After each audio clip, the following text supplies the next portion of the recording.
Good evening, televiewers. You're welcome to today's edition of Prime on my Media Prime. We are going to be basing our discussion this evening on an article carried by the Ghanaian Post newspaper asking the question why Anglophone presidency would guarantee peace and stability in Cameroon, especially as many camps have been created preparing themselves to take over from President Paul Biya when he leaves power.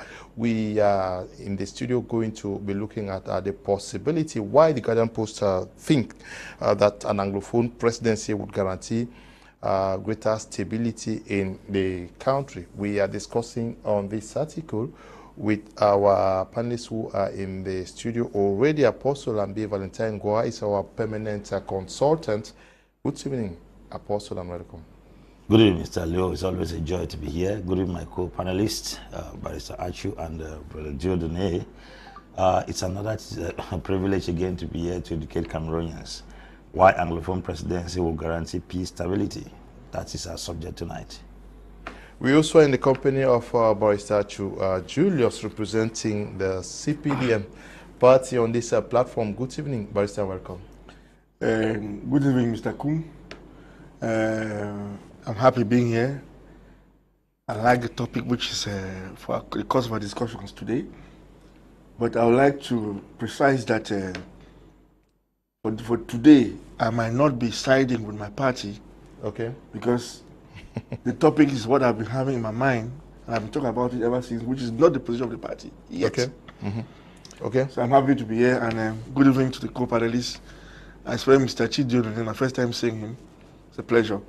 I know Apostle, we'll always be meeting. I know today's going to be a hot and good debate. Good evening to you, Dieudonne, militant of the Social Democratic Front, all the way from Yaoundé. We're glad to have you. Good evening, Mr. Kum. Good evening to my co-panelists. A special good evening to the great family of the SDF, particularly His Excellency Nijon Frondi, the National Chairman. I want to use this opportunity to wish the SDF a happy 32nd anniversary that we will be commemorating tomorrow, and also to once more implore the guidance and wisdom of the Almighty God upon the National Chairman Nijon Frondi as he charts the way forward for the SDF and for the Cameroonian people. We also are going to be having contributions from Boya, from this other person who is always participating on the program, Tiku Felix. We hope that your contributions are ready so that we can start with the program. But before we continue, Dieudonne, we saw your party participate in this year's 20th May celebration. In Bamenda, you were not there, but we saw you in Yaoundé and other parts of the country. There was also confusion because some persons thought that you should not participate. Others, especially your chairman, called for your participation. Well, first of all, it's important for our televiewers and the militants of the SDF to know that every declaration that was made by a regional chairman calling for the SDF not to take part in the events marking the 50th anniversary of the 20th May was null and void, because those regional chairmen, by virtue of the constitution of the SDF, lack capacity to appreciate the possibility of the SDF's participation or not participation. Again, as a matter of principle, if at all the government in place has not been respecting its engagements, the SDF was created as a national party. And our participation in that event was once more a confirmation of that reality. And that has got nothing to do with our position, for example, with respect to the current crisis, the fact that we advocate for a federal dispensation, which the national chairman noted in his interview on Cameroon Calling, that we believe that it is better to preserve national unity. Again, those that advocate for this boycott within the SDF, like I've noted, those declarations are null and void. But for the good of militants, so that they do not be, they should not be deceived by such moves, I want to make them understand that a convention decision said that the SDF was not to boycott elections, but the SDF has boycotted elections subsequently.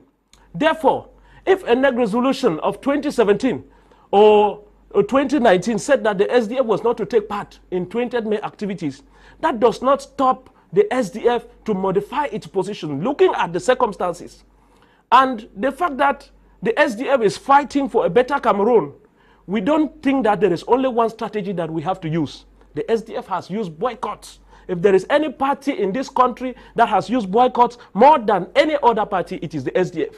We have, therefore, the possibilities in our hands to exploit the different means, depending on the circumstances.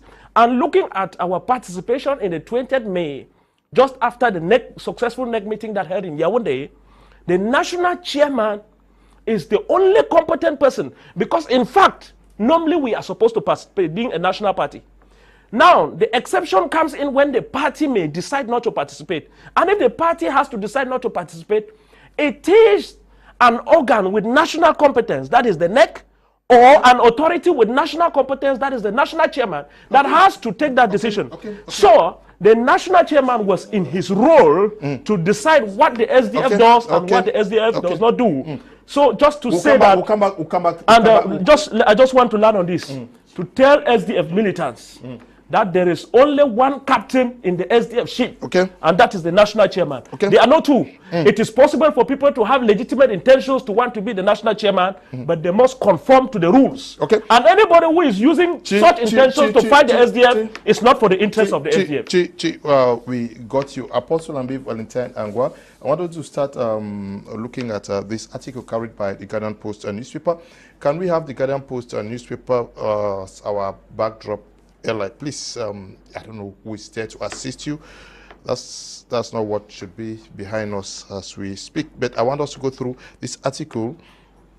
The article is quoting a BT elite who requested strict anonymity, who says that, I will read it, you react to it. Quiz to justify his fears, he retorted, can't you see the tension and the uncertainty that are already building up? The head of state is still around, but see the intestinal infighting among those scheming to take over power when President Biya leaves office. Do you agree with what he is saying? That already within the regime or the party, persons are already warming up? We've spoken about this severally on this platform, and I totally agree with the individual, even though the person anonymous, that people are already scrambling to take over power, even though the president is still alive. It's like the prodigal son who was praying for the father to die and give him his own inheritance, even though the father was still alive. Most of the people within the cycle of the president are people who are wishing his demise so they can take up authority and the mantle of leadership in the country. That one is no news anymore. My challenge is, with the present situation, the predicaments we are facing in this country, like the Guardian Post clearly spelled out, an Anglophone being a president will help to pacify the tension in this country. And that is what we are here to intensively elaborate. Chinua Achebe said, the white man came between us and he has put a knife to sever us upon the things that brought us together. And the center can no longer hold. Everything has fallen apart. I am very convinced that statement fits the Cameroonian society of today. We have all fallen apart because the things that brought us at the center can no longer hold again. Most of the things that blended us together was we're coming together to share power, we're coming together to share resources, we're coming together to enjoy the privileges as citizens of the country. But as the days and the years are rolling by, it's very certain and very, very certain that a group of people have been sidelined out of this. And I think the only way we can restore peace and tranquility in this country is to give back the man that was sidelined, rejected, disdained in his own country the rightful place. I don't think people have to rule in a country based on majority. People have to rule based on competence. People should not rule based on their number. They should be ruled based on their brain and their intellect. I think if power changes hand from one group of persons to another, it will help to give everyone the sense of belonging in the society. We have seen countries in Africa where people rule from the minority. In Cote d'Ivoire, Alassane Dramane Ouattara comes from the north, is a minority. In Rwanda, Paul Kagame is a Tutsi, is a minority. And you keep going round and round and round in Africa, you will see a lot of persons. So I think we should start looking for people who have the privilege also in the country as citizens. Considering the situation that is in the country right now, it is but certain that the Anglophones can really feel welcome, accepted. They can also feel belonging in the country when actually they are given the opportunity to rule in the place of leadership. I said something here last. I said, home is not where you are born. Home is where you are accepted.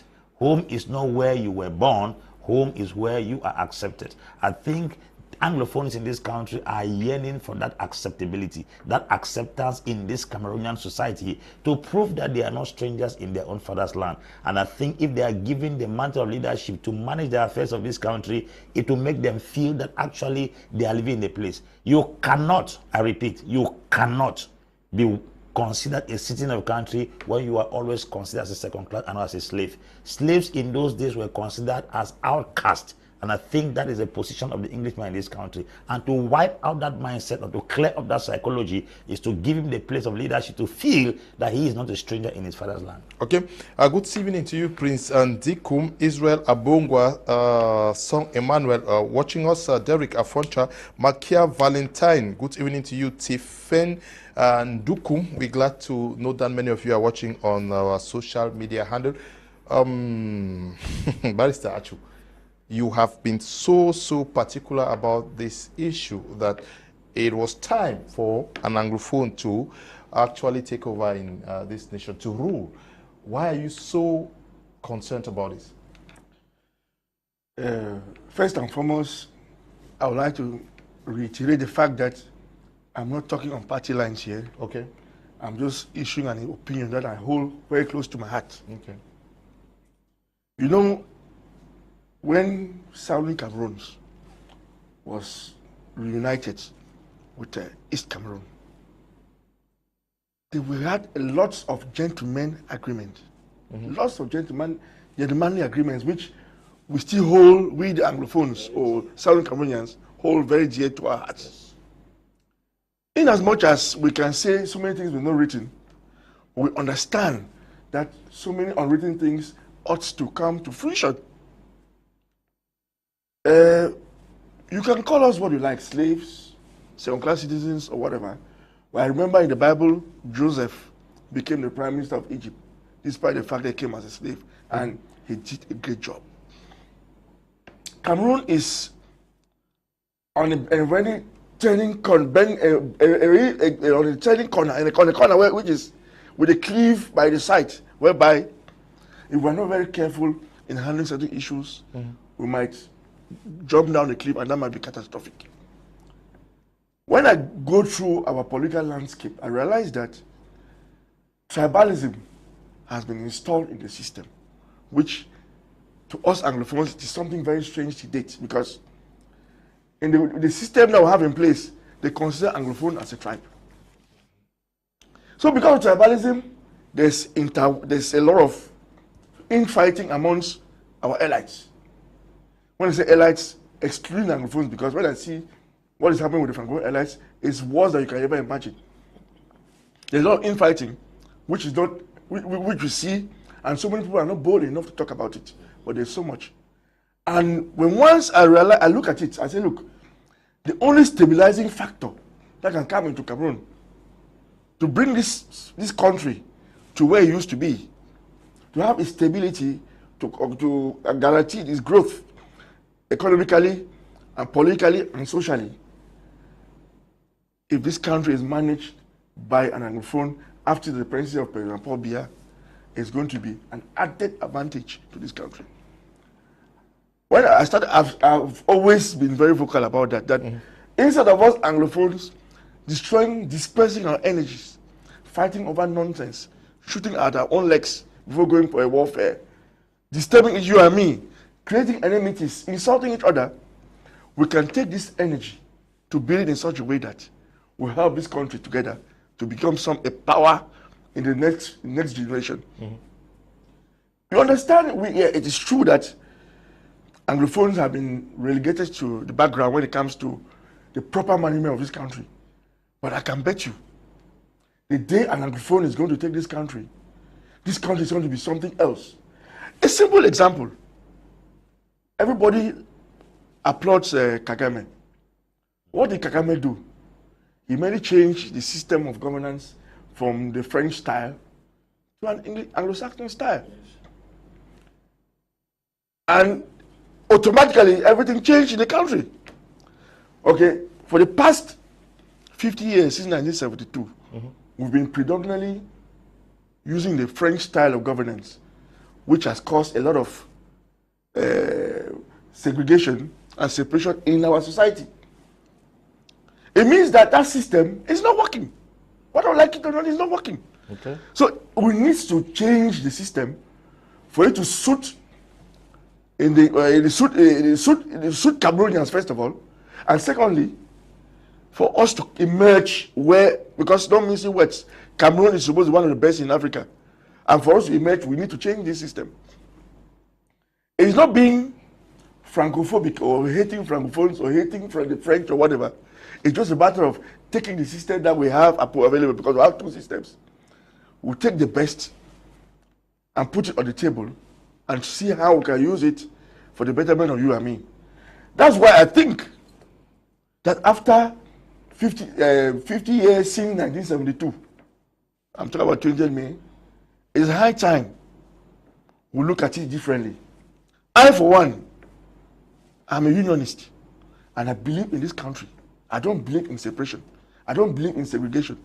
I believe that this country, the way it is, can be better if we only switch from the predominant French style and adopt a lot of the Anglo-Saxon liberty. In as much as we can say Anglophones are carrying guns and fighting, I strongly believe that the day an Anglophone will in power, all those guys who are in the bushes holding guns, most of them will drop it. And they'll drop it and join the fold to build this country with you and me. And when you look at it, it's just biological that since independence, since 1961, when it was the first elections that brought Achu to power, no Anglophone has been at the helm of this country, at the helm to run this country. Isn't it just but normal that one of us becomes the next president? To me, I feel it is that's the only way out. Secondly, you should understand that from the way tribes have been fighting in this country, you have the Northerners, you have the Bamilekes, you have the Ekangs of Bruce, and you have the Dwalas. You see the way infighting among them means that there's actually little or no harmony. So you need somebody who is going to come in to be that neutral, who is not the infighting, because Anglophones are not used to infighting, that type of infighting. You need somebody who comes in with some sort of neutral, who come in there and try to consolidate the energies of each of these tribes to build this nation. And who else can do it better than Anglophone? I don't see. To me, it's only an Anglophone who can do it. And I buy the opinion of that newspaper that we follow the path of putting an Anglophone on that seat, the pilot seat to run this country. After President Paul Biya, this country is going to be the one and indivisible. Okay, Maliva Mbanda, good evening to you. You say Barrister take 5 for air. The Mungwe Henry say Mr. Leonard see is more than medias. Mark Amos Andy says Anglophone who should take over should not be a puppet. Albert BB says good evening Mr. Liu and all the panelists, not forgetting the wisdom man. Okay. The Etienne Ndunji says Barrister, that's good of you this time around. Kudian Crossland says wow, Barrister, you are now hearing the quotes of a real Southern Cameroonian. Israel Abongwa says welcome Barrister. Nong to says a very gracious evening to you, Leo, and this great panel. Ndifo Franklin, good evening to you. Gibetu Salu say greetings to you in the studio, watching live from Kabul, Afghanistan. Maliva Banda, Masango Makoge, good evening to you, Song Derit, and also to you, Luis Pop. Now, we are talking about the need for an Anglophone to take over. When you look at what is being prepared, because when I read the paper, it says the Bamile case, the Bulus, the Betis, the Northerners have said, have sworn that after Bia, one of them must take over power. Is it scary? Is that a scary scenario? And do you think the only neutralizing force should come from within the Anglophones? Well, I will take off from where Barrister Achu ended to say that this is a very delicate issue, and if the SDF as a party will have to emit an opinion on this, it will be very official, and I am not the appropriate person to give an idea of that opinion. I don't even have any for now. But that said, I want to note that the national chairman of my party, the chairman Nijon Frundi, had said long ago that he saw dark clouds hanging all over Cameroon because of the way Cameroon was ruled. You know, this appellation of Anglophone, Francophone is one with which I am not very comfortable, and I'm not ready to be comfortable in the nearest future. But it is something that the ruling class has perpetrated for intentions of staying in power for its own sake. This notion of Anglophone and Francophone are the result of, is the result of colonial rule. And colonialism has been qualified as an evil. And we should go above this. What did the colonial master do? When they came and took Cameroon, the British said they would take their own part of Cameroon and use it through indirect rule. And their main reason was that they never wanted to spend much of their money in managing that territory, but they were interested in exploiting the territory.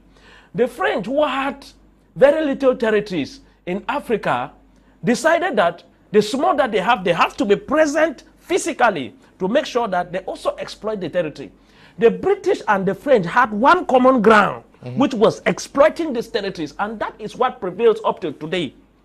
Now, the incidence is that because the British decided to use indirect rule, the so-called Anglophone man was fortunate to be exposed to some practices of management, of course, of state activities. And I want us to note that the state is a very recent phenomenon in the contemporary history of the world.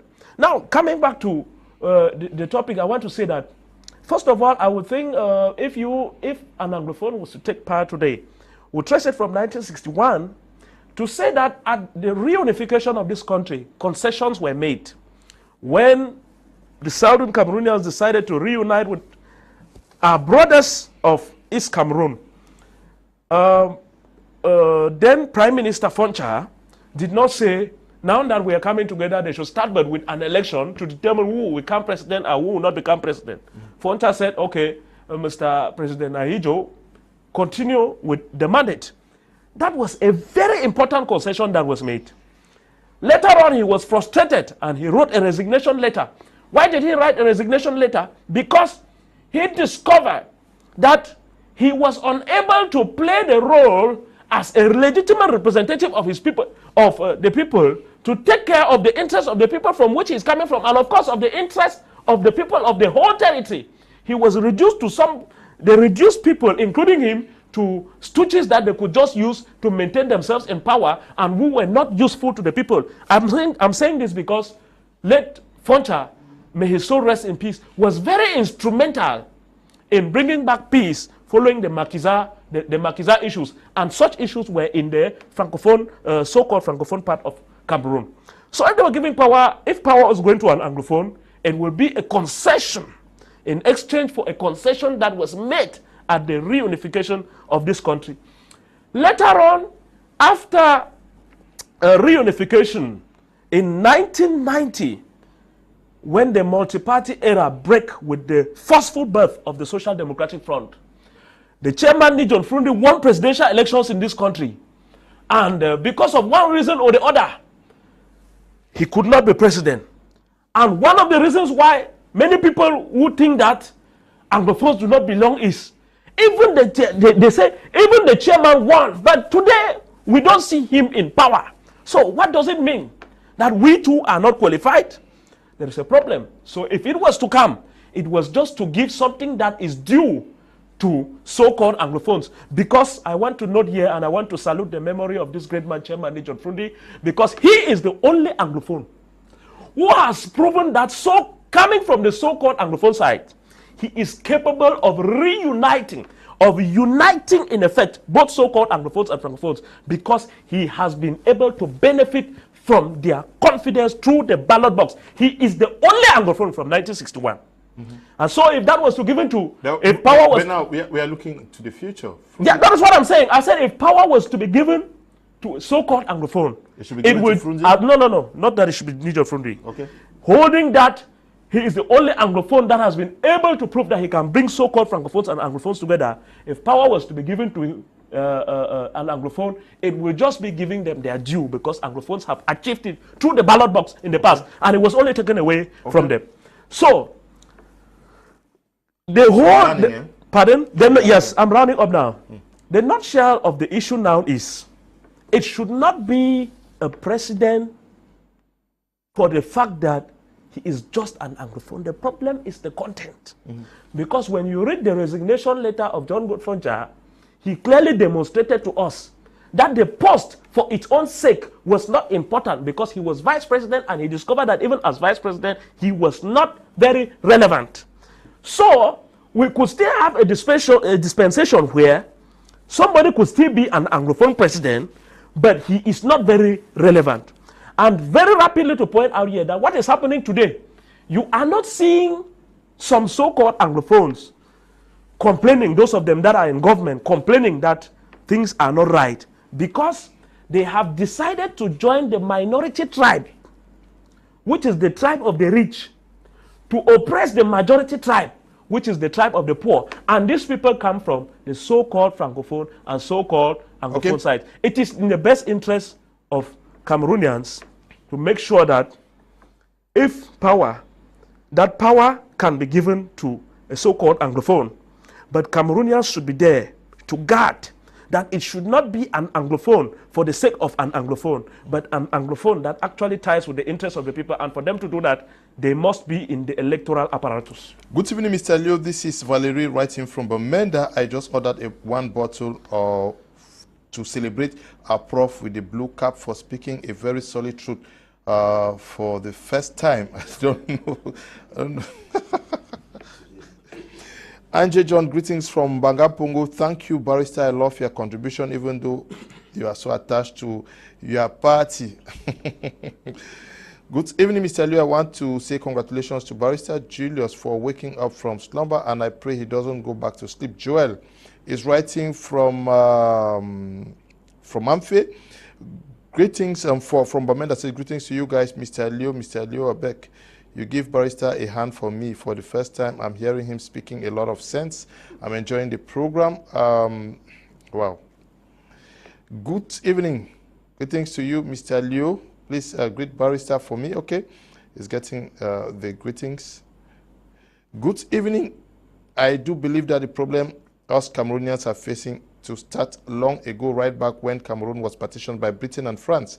That was the first mistake. Again, when Southern Cameroon was further partitioned into the part was integrated to Nigeria. The earlier as us Cameroonians say no to French rule, Cameroon will never have peace. Even though we say Cameroon is an independent country, France still is ruling indirectly. Good evening, Mr. Kum Leonard, for the choice of the topic tonight. The barrister has hit the nail on the head. An Anglophone should succeed President Biya, irrespective of which political party he or she is a candidate of. This is Azon Wara Andrew, okay, former registrar of the Cameroon GC, but he was the pioneer, I'm sure. Now, when you read this article, it says that the Bamilekes, the Bulus, the Betis, and the Northerners have sworn. We do not also see that same mobilization from amongst the Anglophones. And I remember that Barrister for years now has been saying this. Yes, when you talk about the mobilization, I don't seem to get it. No, we understand that from the article it says the Bamli case are working so hard to take over. Yes. The Northerners are also doing so. The Bulus and Betis are doing so. But nothing is said about Anglophones themselves. Well, because of the prevailing circumstances in the southern Cameroons right now, because of the secessionist stuff, you may feel like nothing is done like that. If you ask every sincere Anglophone, including members of the CPDM political party, they will tell you they are yearning for an Anglophone to take over. It's just because they are not bold enough sometimes to come out and say it. That is the reason that I can let you know. But if you meet every genuine, sincere Anglophone, whether from the CPDM or from the SDF, they will tell you from the depth of their heart that they want an Anglophone president. Now, not everybody has the opportunity. The Bamle case and the Northerners can come out and shout and make noise. The Anglophone may be quiet, but that is a reality. Every Anglophone, including me seated here, wants an Anglophone as a president. Barrister Achu is talking there. He's not a member of another political party. He's a member of the CPDM party, but he's telling you that he yearns for an Anglophone president. Now, to buttress what we are trying to say here is that the Anglophones, to be sincere, have a culture. They have a way they operate. You don't need to be from a political party to have that culture. We are coming from Northwest and Southwest, and there's a way we were groomed. If you look critically, the countries that are controlled or were led by Britain in Africa have a certain level of autonomy. For instance, if you call France, it ends at Paris. You don't hear anything else. You call Cameroon, it ends at Yaoundé. That's centralized system. But if you call Nigeria, you hear Lagos. You hear Abuja. You call, even Canada has a bilingual system because English is predominant. You will discover that you have towns like Calgary, Ottawa, Ontario. Those are Alberta. Those are towns that you can feel their impact because every individual has the opportunity to develop their system and their state. Anglophones have a system and a culture where they don't grip power. The death of multipartism, I repeat, the death of genuine politics in Cameroon died the day we had a one-party system in 1966. Check from East Cameroon and West Cameroon. West Cameroon had true politics. Ndeli will not sit on a seat without winning elections. Sponcha will not drag us this way without winning elections. There was nobody that got a responsibility in former British Southern Cameroon without the ballot box. It was genuine. Before Foncha would drag us to join East Cameroon, it was a contest in the ballot box. Ndeli was defeated. That was where you saw practical politics. Coming to East Cameroon, look at all those who have been leading there. Andre Marimbe in 1958, he was appointed. Amadou Ahidjo 1961 appointed. President Pobia 1982 appointed, which means an electoral system was swallowed up by an appointee system. How do you expect a system that believes in appointment to meddle with a system that believes in election and you expect politics to be alive? Politics died the day in 1966 we had a one-party system because why? An appointee system of government swallowed up an electoral system of government. If an Englishman comes back to power, we are going to have true multipartism in this country. True politics shall return, where men shall climb in responsibilities based on the ballot box. It won't based on who you know and based on who appoints you. That is a culture we could. Go to Nigeria, elections are conducted. You see individuals win elections based on the ballot box. Go to Uganda, go to Tanzania, go to Kenya. You see elections, they are alive. Anybody can come from nowhere and win elections, but not in the appointee system where you go to Dakar, you call Senegal is Dakar, you hear. You call Burkina Faso, it's only Ouagadougou, you hear. You call Mali, it's only Bamako, you hear. Apart from Bamako, what do you know Mali again? Apart from Burkina Faso, apart from Ouagadougou, what do you know? Because why? Power is centralized in the hands of individuals. And if at all an Englishman comes back, number one, multipartism will come back to this country full-fledged. Secondly, if an Englishman takes up responsibility, there's going to be decentralization because he came from the indirect rule where power is not in the hand of the bosses. It is distributed in the hands of local authorities to manage.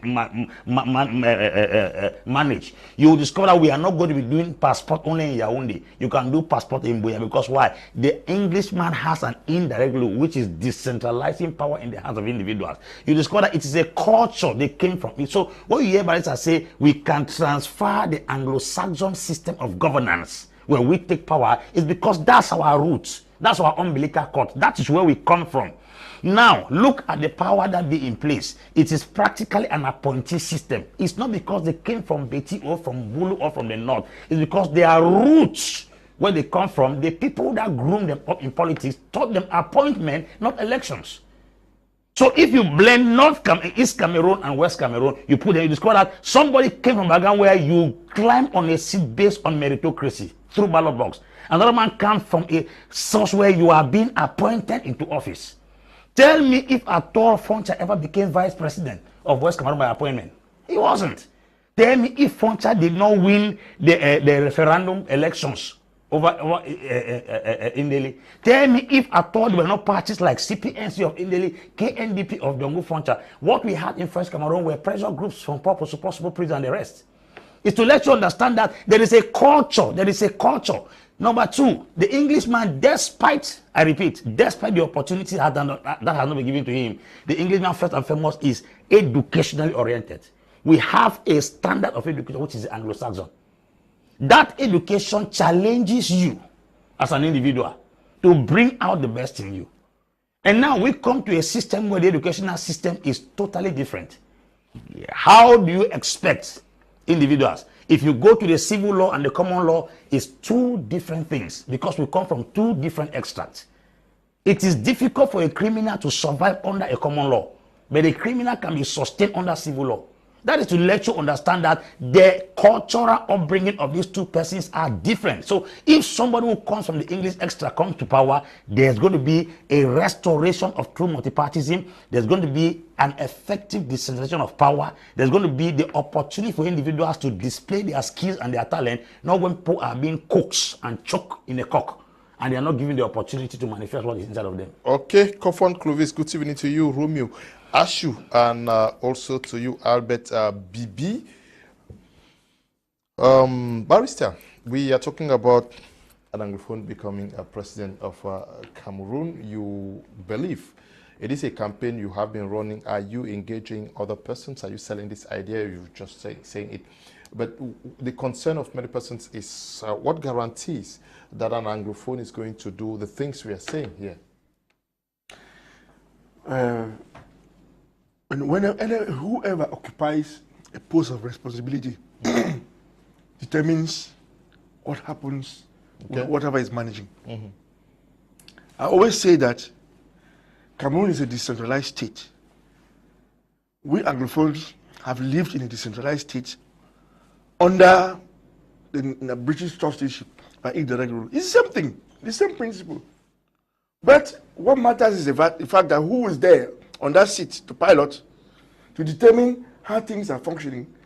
And that's how, by his ideology, by his personality, by his charisma, by his way of doing things, it's going to filter down to the common man to feel the impact.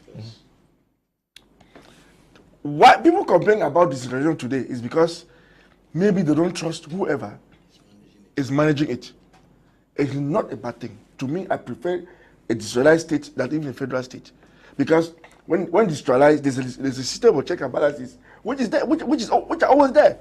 But whoever is on the whoever is managing regional councils, for example, has a control from members of that council. But in any case, when I talk about a wish that an Anglophone should be the next president, I don't have a lobby group to that effect. Okay. I am not consulting with people to talk about it, but I know from the hearts of any Anglophone, from the top to the bottom, we are for that. And there are very few of us who are bold enough to talk about it, but it is true. We would like it to be like that, that an Anglophone becomes the next president. Let me come back to saying something that Apostle has said. We should understand that crying over spilled milk blinds us all the time. What happened in the 60s, you and me were not born then. We can't judge those guys. They took the decision. Despite how much we love Foncha, Mona, and the rest, and Ndele, they decided to merge their party into one. It was a decision at that time. It was accepted. And what happened? In 1972, they tell us there was a referendum. You and me never voted. A referendum is the decision of the people. We have to respect it. because it's a referendum. No matter how you think about it, it's a referendum, and which is the will of the people, and the will of people is more than a constitution. That's what people always fail to understand. Then, again, Ajo was never an appointee. Ajo was elected to be president. And when once he felt that he could no longer be president, he adjusted the constitution and gave constitutional powers to the prime minister to replace him. As easy as that. Nobody challenged that constitution up to date.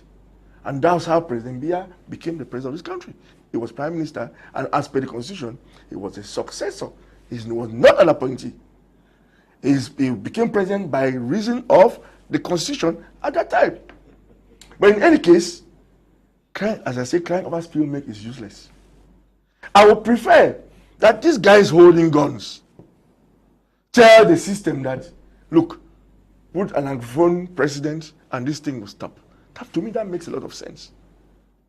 That's why at the end of the day, I always distinguish between the Ambazonian problem and the Anglophone problems. Anglophones, any average or normative Anglophone would like the next president to be Anglophone. Yeah, maybe the Ambazonians don't like because their problem is disorganize the system. Make sure it's impossible to govern. I don't know what type of objective that is, but that is theirs. We respect what they want, but the fact that they hold a gun to disturb you and me, to exercise our own rights, that's where they get everything wrong. But the issue is the guarantee for an Anglophone to succeed and work in the interests of the nation. What is that guarantee? Is it the fact that because he comes from a minority, he would want to work to develop Cameroon because there's going to be that pressure from the majority Francophones? It's not an issue of pressure or no pressure.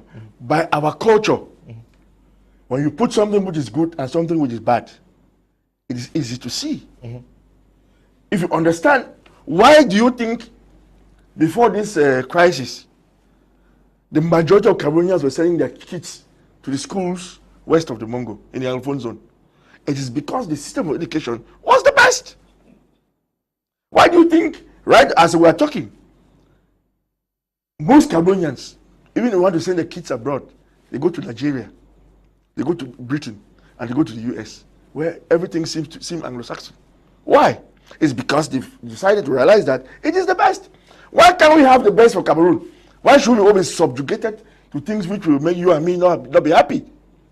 That's why I believe that when you talk about guarantees, I'm not God. Only God can guarantee whatever will happen tomorrow, because we're talking about the future here.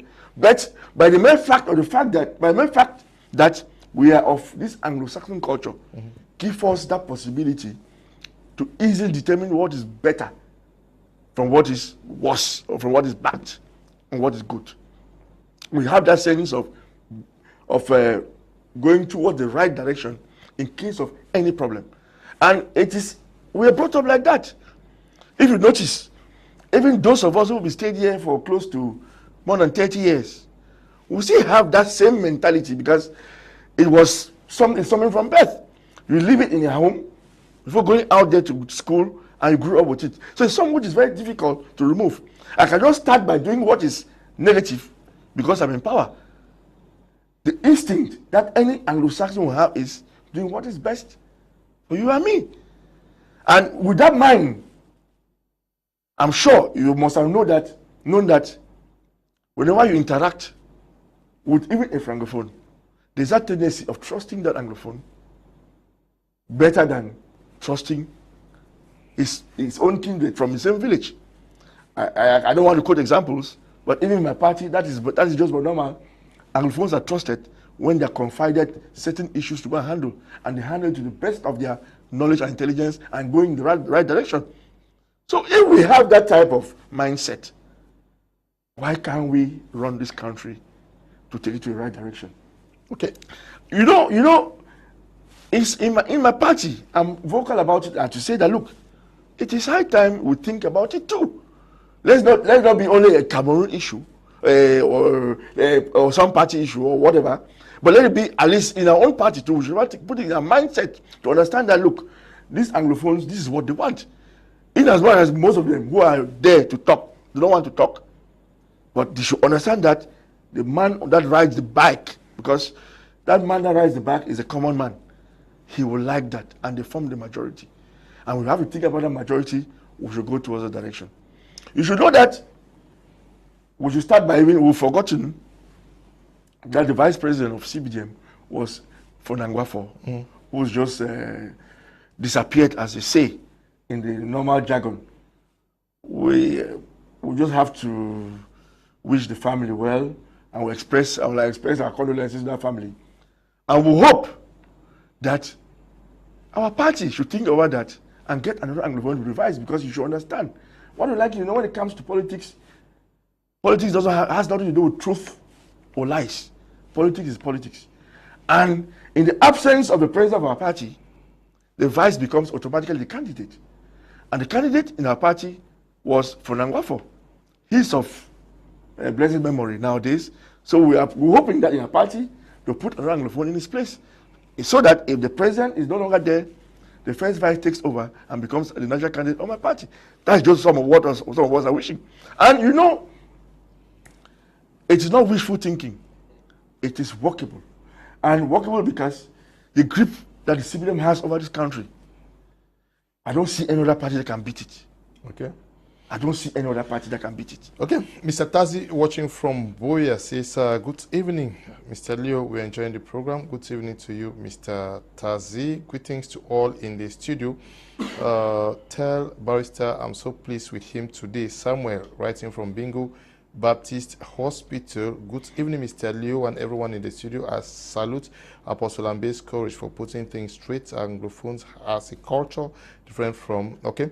This is one of the problems dividing Cameroon. Justin is writing from Kumbu. Good evening, Mr. Kum. I'm Collins from Douala. The way any CPDM talks away gives the impression that person is saying something we are not understanding because they, okay.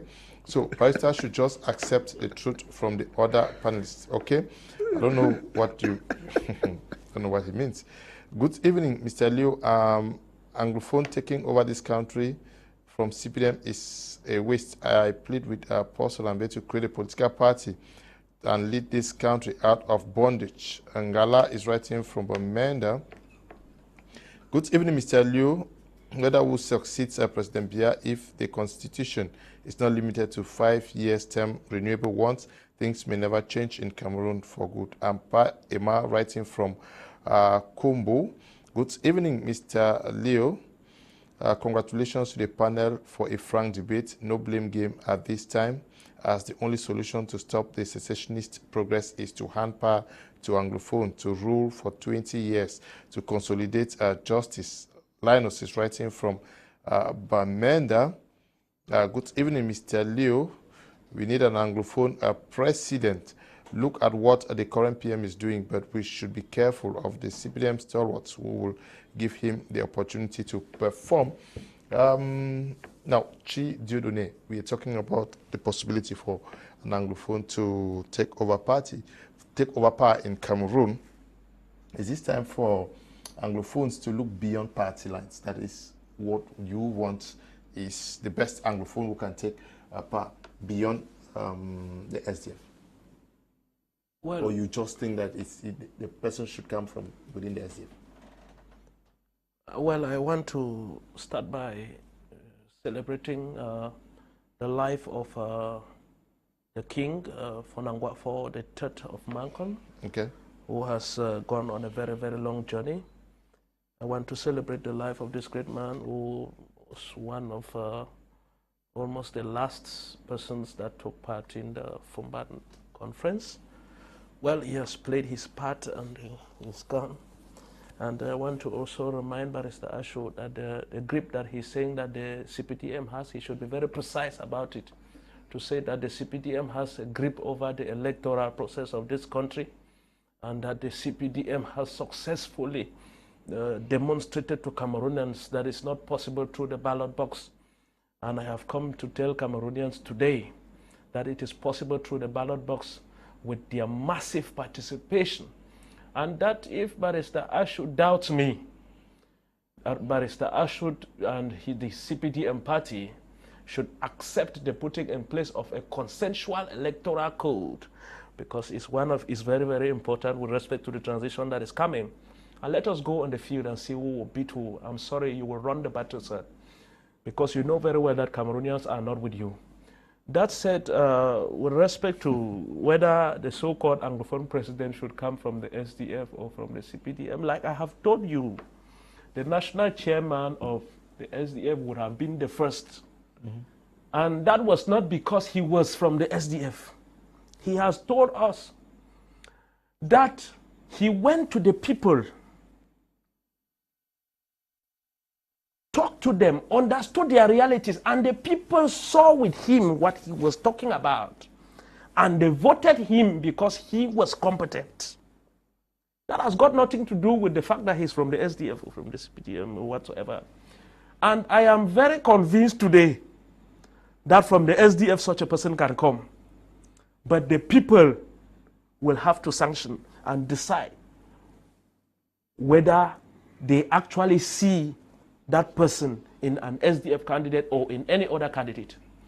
So if you want to say that because an Anglophone president is there, so many things will change and all that, there is a great probability for that, especially when you look at the context on of the ground today, in the northwest and southwest.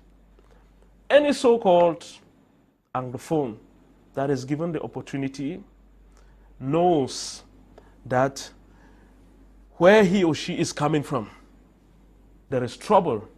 And the primordial, what will be very important to that person will be to make sure that they calm down the tensions.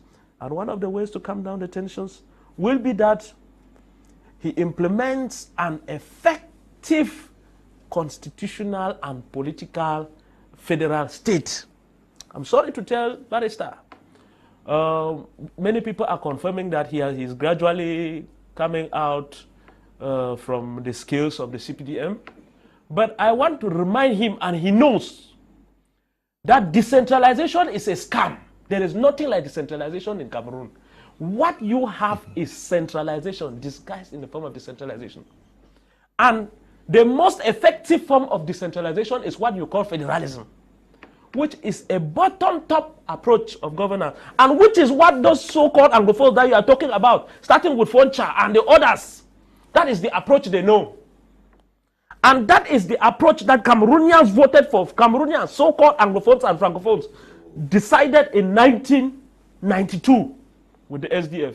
But because of your selfish reasons, because you want to stay in power for its own sake, permit me say, for Ngwa, who has traveled, for so long he has been vice president. You are announcing it today. Many Cameroonians don't even know that he is vice president.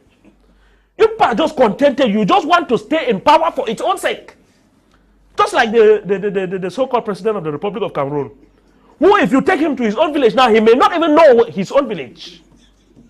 That is the decentralization you are talking about. And that is why you come and say, and Cameroonians have to be very careful. Because the CPDM can still create another stooge in the name of so-called Anglophone and make him useless in the hands of the people, but useful in their hands as a party because of your intentions to stay in power without delivering nothing. Just to take an example, you are looking at the highway Yaoundé-Douala, which is linking economic and political capital. It's like that highway is for the commercialization of human beings. Because you kept that highway to kill Cameroonians. It is unheard of for over 60 years that the economic and political capital is linked by a single lane. Yeah. And I want to learn.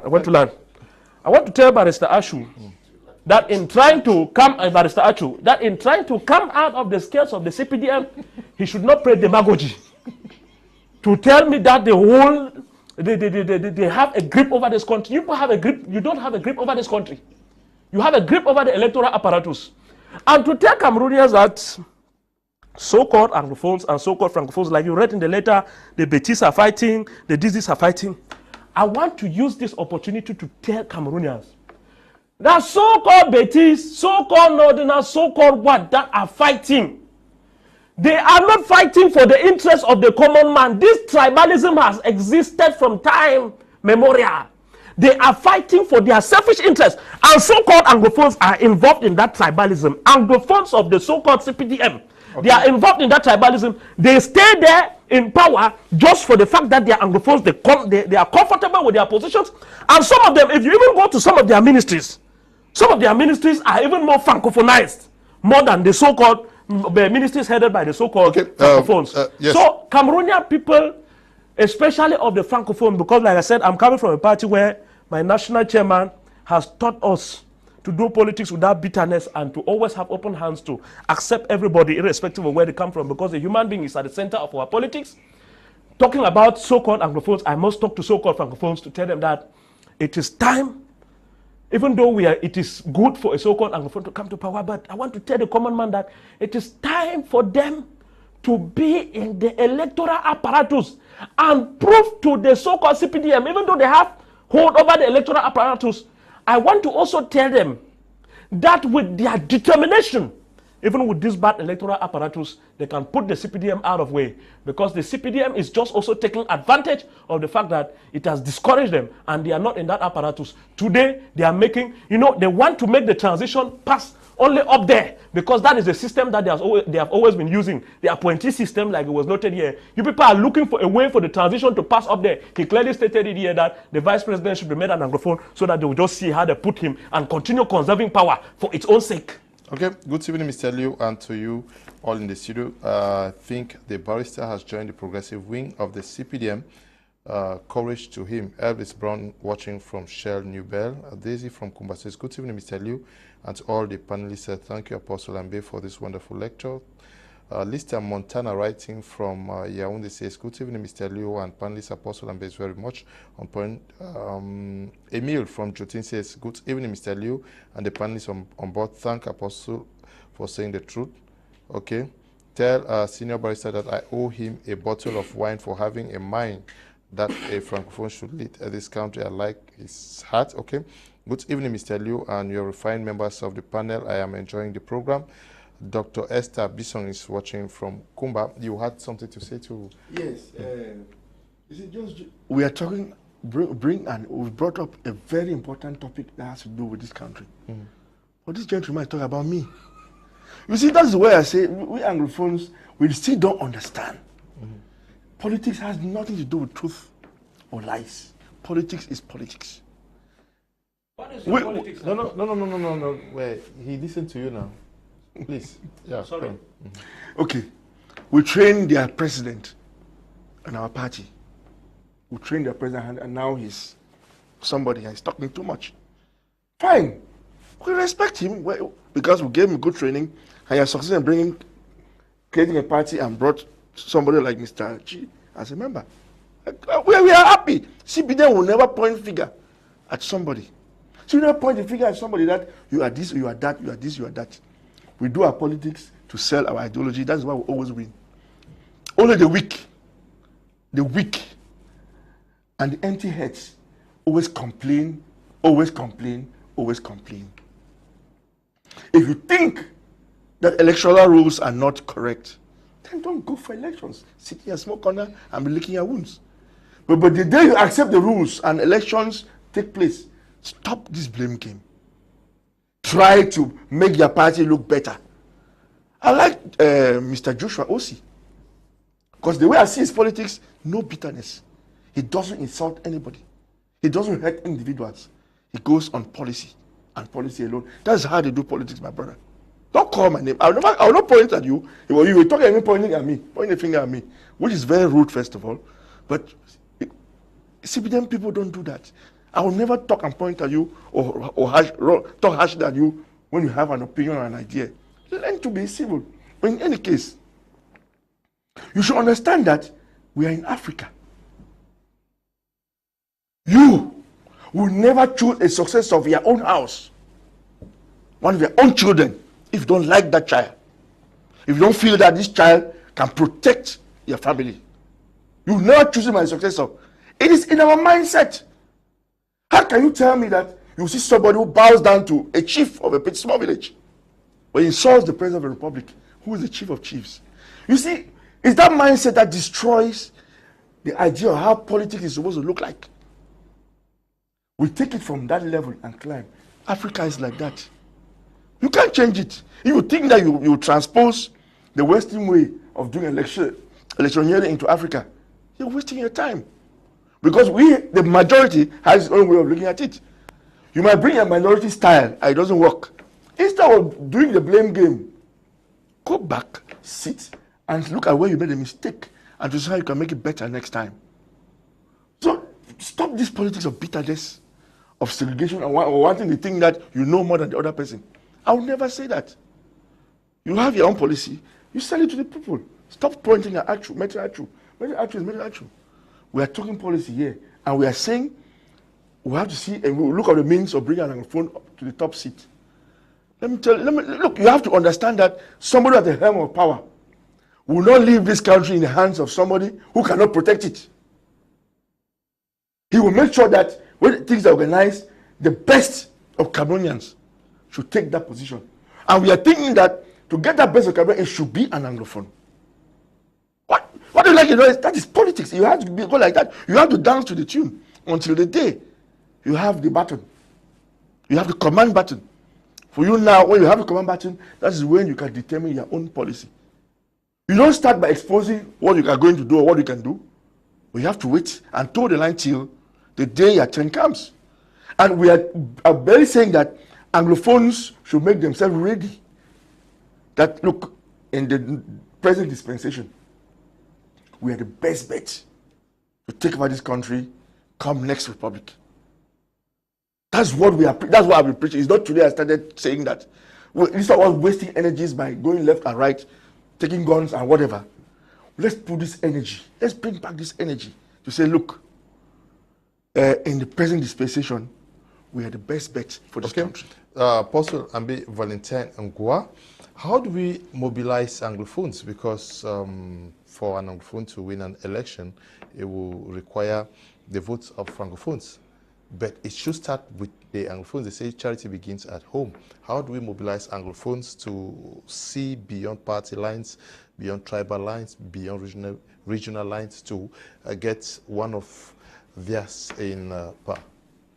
First and foremost, the demography of Cameroon put the Englishman on a disadvantaged position. It's an 80-20 ratio, which means that it is absolutely impossible through the ballot box if we have to regroup Anglophones to vote an Anglophone president for an Anglophone to be president.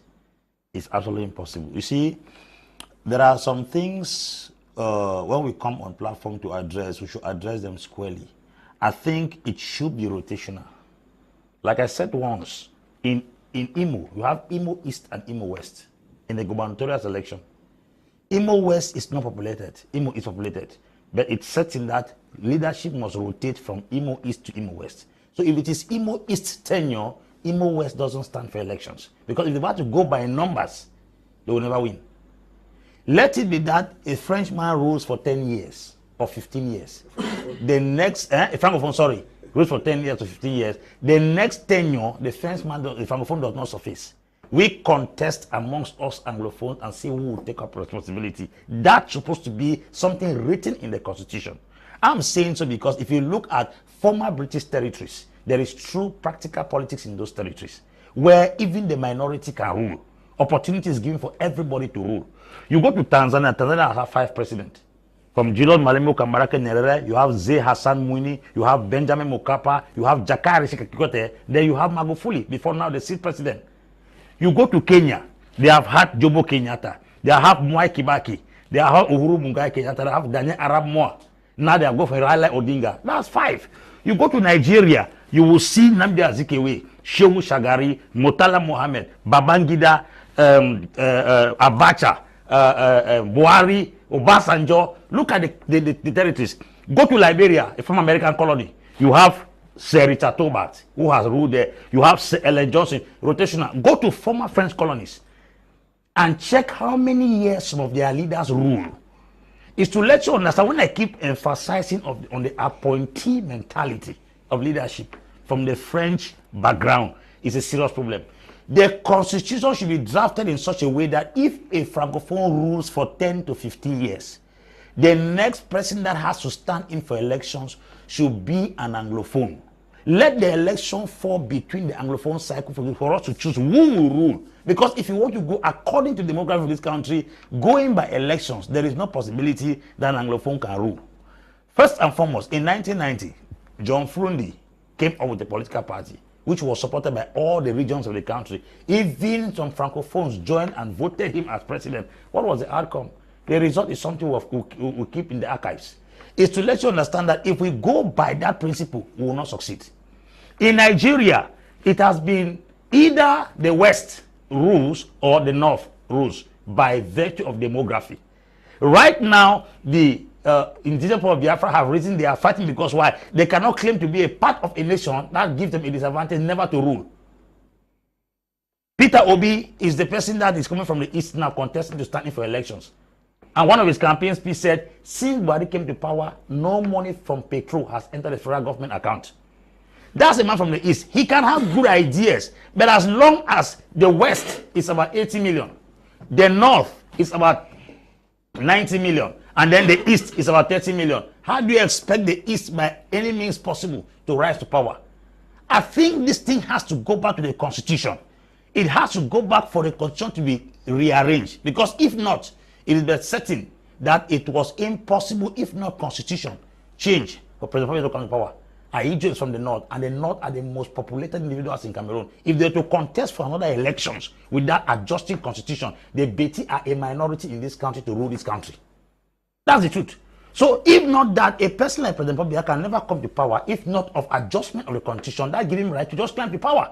I'm talking this thing, but actually he's trying to, because maybe he's trying to defend his party, but the truth is that yes, because if there was no adjustment in the Constitution, there is no way through the ballot box that you ever get a Betiman climb on the seat. Because he was president of a UC party and then CNU. Yes, but you get what I'm saying? That is exactly what I'm telling you. So if the Constitution was not adjusted, if Constitution also was not adjusted in 1979, that struck away power from the Speaker of the House of Assembly, who was S.T. Muna, and gave the Prime Minister the power to take over leadership when the President was not there. It was certain that by Constitution, a minority which was an Anglophone, S.T. Muna, was to climb to power. So it is important for us to understand that if by demography and the ballot box we want to dream of an Anglophone becoming the President of the country, it is a dream of lasting peace. Let us go by that same Constitution and adjust it and fix it in such a way that somebody, you go to Ghana, John Jerry Rawlings, John Agwekum Kufuor, John Dramani Mahama, John Atta Mills. Now we have Nana Dankwa Akufo-Addo, 5 presidents for 4 years in office. 4 years in office. Then you go to Chad, Idris Deby was there for 30 years. Cameroon, we are entering 40 years. You go to Burkina Faso, yes. Black Cameroon, they finally chased him out. You go to Niger, yes. That is to let you understand that in this system of government where these French people introduced in Africa, you don't win elections, you don't win or you don't claim power by elections. So I think that if at all we must adjust for an Anglophone to rule this country, their Constitution must be revisited, readjusted, and rearranged in such a way that an Anglophone should be given vice president responsibility in case of the demise of the Francophone president, he climbs to power. That's my take, and that's my stand. Okay, that's your take. You know, Cameroon is a very complicated country now. What of those who are neither Anglophone or Francophone? They are neither Anglophones nor Francophones. Barrister, They are hermaphrodites. What of those? Let me land. What of the Francophones who were adopted by Anglophones and Anglophones? But you see, you and I know who is an Anglophone in this country. No. You and I know. They should not tell us. It is becoming very complicated to know. Not complicated. I am 100% Anglophone. They are looking for an Anglophone president. We were born in the 60s. Choose me, and yeah. We were born in the 60s could say that, but not you guys born later. We were born in the 60s because let me tell you something. Grand frère, Kum is not Anglophone. Okay, one Anglophone president will choose Kum. Why not? Why not? Let's choose Kum now. So when you choose him, what you say? They know I don't know Anglophone. I know Kum is from whom. Let me tell you why. In Cameroon, there's a possibility of independent candidates. I mean, to be an independent candidate, you is that the law? Yes. In this yes. I have no idea about you can see organized by independent candidate if you don't like party lines. But me, I'm talking about going through party lines, which is more solid and more structured. Now I believe that through CPDM is possible. by elections to win. Okay. Get it? Put Anglophone there. Not only constitutional change or whatever, but by elections is possible. You when you claim that Fundi won elections, was it not by elections? You see, winning elections and taking power may be some other thing. Where is the power? I'm talking about winning elections and taking power may be some other thing. There's winning elections and there's taking power and assuming it. To assume power, there are certain things you ought to do. If you thought you won elections, stand by it. Don't run away. Don't dodge. Say, I don't want this, I don't want that.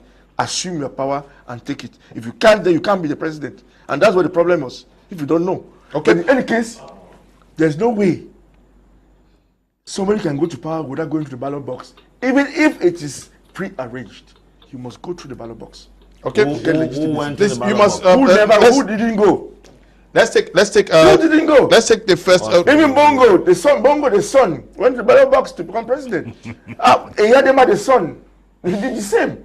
But you see, what I like to know, you must have that clothing for it to work. Okay. Otherwise, it will not work. Let's get the first reaction of Tiku Felix from Boya. Yeah. Good evening, Mr. Leo, and thanks for having me here today. I want to say this topic is very sensitive and multifaceted. A multifaceted one because of the technicality in it, but I just believe I'll be able to toe the line and give my own views. You know, we have different background and we approach a situation or try to make contributions based on where we come from and the little experience that we have gathered as well. Mr. Leo, having an Anglophone president is a very good thing and will create an atmosphere of a camouflage peace, which is very temporary, but it is not at all a guarantee for stable peace. You know, there are two types of peace, Mr. Leo. We have stable peace and we have unstable peace. Unstable peace comes when a solution is being imposed on the people. And with this, it may seem as if there is peace, whereas in the actual fact, it is not. A typical situation which Cameroon for the past 30 years and above have been going through. You don't see physical manifestation, but there is serious war within. Mr. Leo, trying to sell the concept of an Anglophone being the president and a solution to the crisis is an imposed kind of peace, which will make it unstable. Peace is never imposed, and peace is never conjured. Peace can never be imposed on a people. If we think that imposing an Anglophone president will bring peace, it is a lie. There is nobody that is keeping peace behind his house or in his pocket, such that we place, when we place him in a position, he automatically carry that peace along and then establish. Okay, Tiku, Felix, they are telling me from the broadcasting that there is a problem playing it through. We hope it is fixed so that they can play it. But just to correct what you were saying, nobody says that they are imposing an Anglophone to bring peace. We are saying, I'm sure if you have been following the debate, it means that that Anglophone will need to stand elections, like he said, that the chairman Dieudonne Fundi won elections too. He says they were robbed of that election. Nobody is saying here, please, that an Anglophone should be imposed to be president so as to bring peace. No, that is not what development here is. That maybe an Anglophone would install the Anglo-Saxon culture in the nation so that things be done differently. That is why Apostle Ambe was citing the example of Tanzania, Nigeria, Ghana, and a host of others. Yes, Mr. Ichi to come in. Now, yeah. Yes. Yeah, I want to tell Barrister Achu. Talk to the public. No, I have to talk to you. You talk to me. You refer to me. Oh, are you untalkable too? I see, I don't talk. No, we have a please, topic which is very please. important. You want to make it personal? Okay. I'm addressing your words. No, if you want to make it personal, I will take it personal. I'm addressing your words. We have a topic which is very important. You can take it personal if you want. But I'm addressing your words, and I have to Kitty. call the person whose words I am addressing. Yeah, but let me ask. He's taking a personal issue. No, there is no personal. I want to invoke. I want to continue talking your words to me. I want to invoke your words, and you should not make me feel like the words are coming from the air. Who are you to invoke my words? No, I am somebody. Look at me, my cross. I am somebody. Invoke yours. Why do you invoke I mine? cannot wipe your shoes, but I'm not here to compare myself with you. Invoke your words. Please. No. Your words. Leave me alone. No. I don't authorize you. I am not intimidated. I am not authorized to invoke my words. I am not intimidated, sir. No, you cannot. I'm not authorized to invoke my words. And that is one of the things the young people should get. The young people should know in this country that they have to be respected by the elderly. And you will respect us whether you like it or not. I am not said no. It's a matter of respect. No, I will not. I'm not. You want to invoke my words? I said no. It's a matter of respect. Chief, please. No, I have to talk. Yeah. He said something. He called my name. He said, "Me, young man from the elderly." Yes. So when I want to talk, I want to invoke his words. I don't have a right to say what he said. Okay, don't listen. I'm listening. Invoke yours. No, invoke yours. Barrister, don't invoke mine. Barrister, please. You cannot intimidate me. Please. You said that I cannot wipe their shoes. I am nobody. You said. Can we take a break, please? Can we take a break?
Please, can you?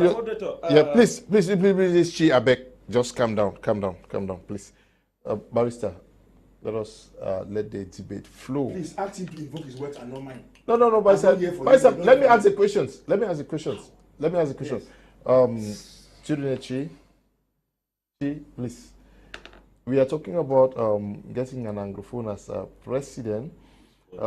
Can we say that, going by what Cameroon is going through now, the Anglophone crisis, most Anglophones are involved, and Anglophone is better placed to solve what we are plagued with now? I'm sorry to disappoint you. Okay. I'm sorry to disappoint you, to tell you that if you have decided to conform with the dictates of one of your panelists, I'm very sorry, I will disappoint you. Because before coming here, when you presented me here, you presented me, first of all, coming from a political party. There are certain things that when they are said, they have implications on my party and on the policy line of my party. You cannot have a panelist who says I should not invoke his words. Oh, Chief, to say that Chief, we of the SDF, since we don't want the electoral system, we should not participate. Listen to me, Chief. Listen to me. I've asked a question. Please, no, Barrister. I've asked a question to you, Chief. Now you note your question. If there are some comments you have to make to what he said, you make the comments and answer to me. I'm not refusing you from saying what you have to say. You make your correction because he responded to what you said. So you respond to what you think he said wrongly, and then you answer my question. Okay. I'm here to answer. That is what I'm trying to do. Yes. So, but you said I should not invoke what he said. No, he said it's not me who said. He said I should not invoke his words. Answer my question. If you have something to say. Did I say that? No, Barrister, please. I've asked my question to you. Right? If there are things he said about the party that were incorrect, correct them. And he was talking. I didn't say anything. He started going wrong. Well, I have said that Barrister Achu said that he likes the vice president of the SDF, and I want to clarify it to Cameroonians, the sense that I want them to get Yeah. is that the politics of the national chairman and the politics of the SDF is a politics of being open, it's a politics of accepting everybody. And it is but normal for anybody to like us from all political leanings because we accept everybody. We want to build an inclusive society. Secondly, I want to appreciate him, the barrister seated here, for his promotion of secession. Because you say that because we don't agree with the electoral process, we should just abandon it and begin to lick our wounds. Just as there are some people today who have picked the guns because they do not agree with the notion of national unity, they should pick the guns and go away because they don't agree. That is what you are saying. You said that you accept that the chairman won elections in 1992, but you claim that he was unable to fight for it. That is why you put him under state of emergency. In other words, you were pushing him to shed the blood of Cameroonians. I did not have that you power. and your party, you take the responsibility I don't have that power. shedding the blood of Cameroonians from 1960 to date. You have said it and your statements are coded. I have simply decoded them. You think that people who at one point in time have demands, but because you people are in power, they should, they should cease to exist or go away. You are simply telling those that have picked up the arms that since they are not okay with the unity dispensation, since they are not okay with it, they should go away. So we know the political hand behind this secessionist struggle. We know the political hand behind all these murders that have been going on in the Northwest and Southwest today. It is you people of the CPDM, as you have clearly said here. Anglophone president. That's it. Let it be known by the so-called Anglophones that keep watching you invite me, as cynical as you people are. You always turn it down. You that's it. With respect to, you always turn it down because of with respect to the issue of so-called, it's not my age. With respect to the issue of the so-called Anglophone president, like I said, I was talking as an individual, but I want to say that my party will believe in power to the ballot box. And Apostle Ambe was talking about the Constitution. The Constitution, no matter how it should be styled, will go through a lot of negotiations, a lot of dialogues, and the SDF is favorable for that. But first and foremost, we are for an electoral system that guarantees the possibility of a people to decide who will be and let that person be without bloodshed. And I want to maintain it here today. That as my national chairman said in 1992, he said it on Cameroon Calling last Sunday, that he does not believe in war. And up to today, he does not believe in war. And it has been proven to the eyes of Cameroonians today that even the so-called Anglophones that are sitting here are those that have been pushing people to pick up the arms and kill so-called Anglophones and Cameroonians in general. They have made the statements here. We have heard them. That said, what is important now is not for me to be talking about the possibility of a so-called Anglophone becoming president. I have already given my word. If they want to negotiate it at the helm of the Republic, it will simply be a concession in return for the concession that so-called Anglophones like Foncha and others have made. It will simply be a return of due because a so-called Anglophone has effectively won elections in this country.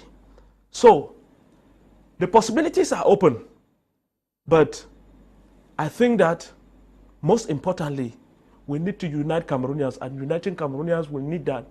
We let Cameroonians talk among themselves. Okay. Let there be dialogues. Let us understand ourselves beyond tribal lines. And to see to it that tomorrow if somebody is leading, that person should not only lead because he's coming from a tribe.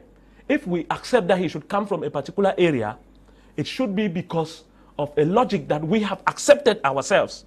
But we first of all see that person as our leader. Now, very controversial when you hear people say they don't know who are so-called Anglophones.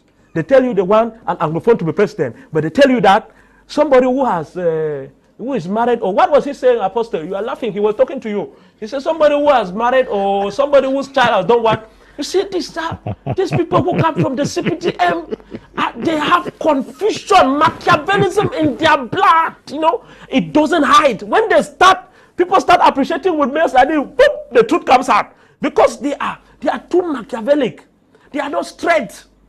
And that is why you always have a problem with SDF. You want to put the SDF out. No. Because we won elections, you just told it, we refuse to kill the people, we should go away. Today, because so-called Anglophones from the Northwest and Southwest have picked up arms, you said no, they should go away if they don't agree. And that is why they are killing people. Don't come and play hypocrisy here. Chi, you have made a point, but the question I asked you, you did not answer. I've answered you. No, please. I asked the question I asked you was whether the fact that an Anglophone takes over power, it will be easier for him to solve the Anglophone problem. That was the question. It would give a concession. It would have been a concession please, that can bring peace. Chi, please. I asked the question, you did not answer. Apostle, is that going to change anything? Mr. Lowe, it may not solve the problem 100%. It will solve it at least 65%. The tension of this crisis will come down. Remember, the initial worry of the Anglophone were marginalized. And if that marginalization is somehow corrected psychologically and in the minds of every Anglophone, by giving an Anglophone the leadership responsibility, you will discover the roots that gave birth to this bitterness, animosity, and strife will die down. Because it's like a son in the house who has been deprived his place. And then suddenly from nowhere, the son is given his place. That tension will somehow die. Even though there are a few persons that will still hold on that they don't want this presidential stuff, they want complete secession. But I will let you understand that if Anglophones are 10 million, at least 6 million of them will be somehow satisfied that the problems have been solved to the extent whereby the place of the Englishman has been restored back in the society. That was the initial challenge. Now, if he comes to power, if he's a tactical or a technocrat, this now has to do with his leadership skill and ability. He can be able to drive down the problem, solve to at least 90%. I'm telling you that by giving an Anglophone presidential office in this country, we queer down the crisis at least 60%. And if the individual in question is a technocrat in handling conflicts, technically, he himself can use his own initiative and his skill as a leader to drive the passivity, the serenity to at least 90%. That is now it has to do with the person in question. The person in question. Because why? I think if you go around the Northwest and the Southwest, as much as people are agitating that they want to secede from French Cameroon, the bottom line is that the Englishman should be given his place back into the society of the Cameroon. And if at all that place is fully given, you will discover that that bitterness that everyone has to some level, it will die down. The anger and the bitterness is only increasing because it looks like there is no hope for even those who intend to still stay with East Cameroon. This is because no matter how Anglophone CPDM members pretend, they have a certain level of bitterness. No matter how they pretend, they have it. But they cannot express it because why?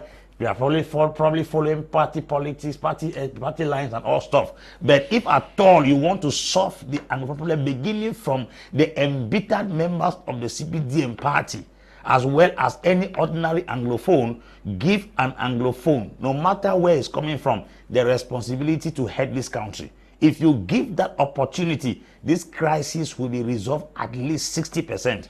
The person in question now has the right now also. Yeah, but the question still stands. How is the person going to better negotiate with those who want a separation?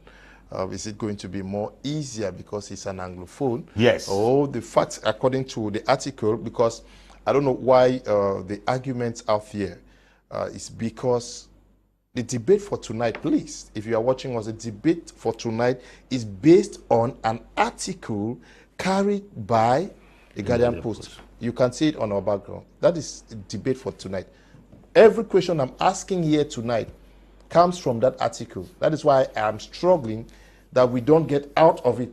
I'm asking questions based on what I have planned. And when you plan a program from start to finish, you expect that by the time you run through 2 hours, you must have touched every point that you noted to touch. So at times when we bring somebody away from what they are discussing, it's because we want to, the discussion today has to do with that article. and nothing more. But the article thinks that an Anglophone president can easily identify those Anglophones who may not want to get the problem solved and then push them aside and then get the job done. That is exactly what we are talking about, because an Anglophone president knows better what the Anglophones are going through. And he knows their pains, he knows their bitterness, he knows their anger. He could probably even be, he could be part of the bitterness, but he's not expressing it. Let me tell you, it's not only those who are in the bushes who are angry. There are things we can't just speak. That is not everybody. If you give an Anglophone the opportunity to lead this country, the first thing they will do is that, first and foremost, being an Anglophone, an indigene from that part of the country, gives him an advantage over his people. He can easily access the people by virtue of who he is. I'll give you a simple example. Nobody has ever gone to the north and the southwest and so experienced peaceful entry and departure like the Prime Minister. That was because he came from that part of the country. If you look at the Prime Minister's visit to north and southwest, the response was better than any other person who has accepted visiting that part of the country. That's because the people consider him as their own. Now, let us hear what he has to say. It is what he has to say that will determine if at all they will want to accommodate him or they will reject him. But initially, that acceptance there from the multitude was there. Nobody can dispute that fact. His Excellency John Gute went to Southwest, the crowd came out. He moved in the street. Who of the other extra can walk freely in the streets of Bamenda and Boya, in the midst and the heart of that crisis? So the fact that you are a son of that extract gives you an upper hand, because you are first of all accepted by your people, and you will tell them that this situation you see on ground like this, I may not give you all what you are looking for, but we can still fix things and get better. Just the attention. You know, one of the cries we have had all through is that if President Paul Biya had stepped once to either northwest or southwest to address the people, even though he's not from the Anglophone extract, but as a father of the nation, he would have pacified this tension to a greater extent, which he did not do. So I think if an Anglophone is appointed president and he steps to any of these regions, no matter how brutal we or Anglophone may be, they will not take gun and shoot and kill their own who has been given such a privilege and responsibility. They will at least listen to him before denying his proposal. That alone gives him the opportunity to communicate things that the people might not have ever heard. Because sometimes people are just angry because they have not been given the opportunity to be talked to. You can talk to some people and they begin to understand that, but probably I might be the one who is wrong here. But remember that, no, this crisis going on like this, everybody is fighting it with their own ideology. If you ask 10 persons why they are fighting, they may tell you because we want to separate, but they will not tell you their anger. Because everybody has a unique anger that is tied to the crisis. I think if an Anglophone president is given the opportunity, the first place he will go and stand is in Bamenda and say, my children, come out. Good evening to you all. Just the way Pastor Ambe is talking, if that is how everyone at the studio can do, the place will give birth to good things. Nam Edith is writing from mile 4 in Limbe. This one says, good evening, I'm writing from Limbe. I love the temperament of Chi. Okay, good evening to you too. This one says, greetings, Mr. Leo, please help me. Also, Ambe's number, I'll send you his number after the program. Good evening, Mr. Leo, greet you. You are calling panelists. There are some Anglophones to whom, if the leadership of this country is given to, they will aggravate the Anglophone problem. Some of them are worse than even some Francophones of goodwill. Eno Mulubath writing from Bamenda. This one with good evening, Mr. Liu. Mr. Chi is too emotional and not a politician, because Barrister was talking with wisdom. Even within the Anglophone, the Northwesterners are more than the Southwesterners. And if they go for elections are proposed by Apostle, the Northwesterners will always be in power. Let's believe that an Anglophone can rule this country if they strategize. We will, because Nigeria, that is purely English country, is still difficult for them to get a president due to cultural ties. Elvis is writing from Limbe. Good evening to you, Elvis. I'll take one or two more and we continue. This one says, good evening, Apostle Ambe. We are behind you. No, Senior Barrister, thank you for standing your grounds. Okay, I don't know what grounds you're talking there. Greetings, please help me with Senior Barrister's number. Okay, I'll do that after the program. Good evening, Mr. Kum, to you and your knowledgeable panel. Good evening to you all. I'm not convinced that if power is given to an Anglophone, it will solve the problem. Imagine someone like that in the studio disrespecting the father. Okay, Dixon, okay, writing there. I'll take one last. Good evening to you, Mr. Liu. In the studio, Mr. Liu, I really love the program and choice of person chosen to talk for Cameroonians. Okay. This one says, good evening, Mr. Liu. You in the studio. I just wish to contribute to my own little way on the topic of an Anglophone becoming a president. We Anglophones need to come back to themselves and get to their culture. I think we have been assimilated to a point that we don't even have respect again for elders. Even an elderly man is wrong. There is a respectful way to bring him to reason. I don't see an Anglophone with such attitude becoming a president because I see the Francophones in danger. Kista, okay, writing there. Now, we are talking about numbers. Opposition parties want free, fair elections. And going by what Apostle Ambe is saying, if we were to go by the free, fair elections and going by numbers, because whether we like it or not, in Nigeria it's difficult for the guys of the East to access to power because of the numbers. And we understand what is happening in Cameroon. If you go by the PCRN, you discover that they have votes from where Cabral Libi comes from. They go to MRC. We know that the SDF has suffered because there was that move from some of its militants towards the MRC because of the ties and a host of others. Politics in Cameroon and Africa actually follows tribal lines, whether we like it or not. It is a reality. But you guys talked about a gentleman agreement that was struck between maybe Foncha and Aiju. Can we not still strike that today to ensure that an Anglophone becomes president? Or we go by what he said, working the constitution to favor the alternation of power sharing? I think that there are so many ways of catching a rat. Okay. You can go by the head, the tail, the legs, the stomach, whichever way we go. The most important thing is that we should ensure that an Anglophone becomes the next president. And you see, the issue in this country is that what people have not noticed is the fact that Anglophones are taken to be a tribe.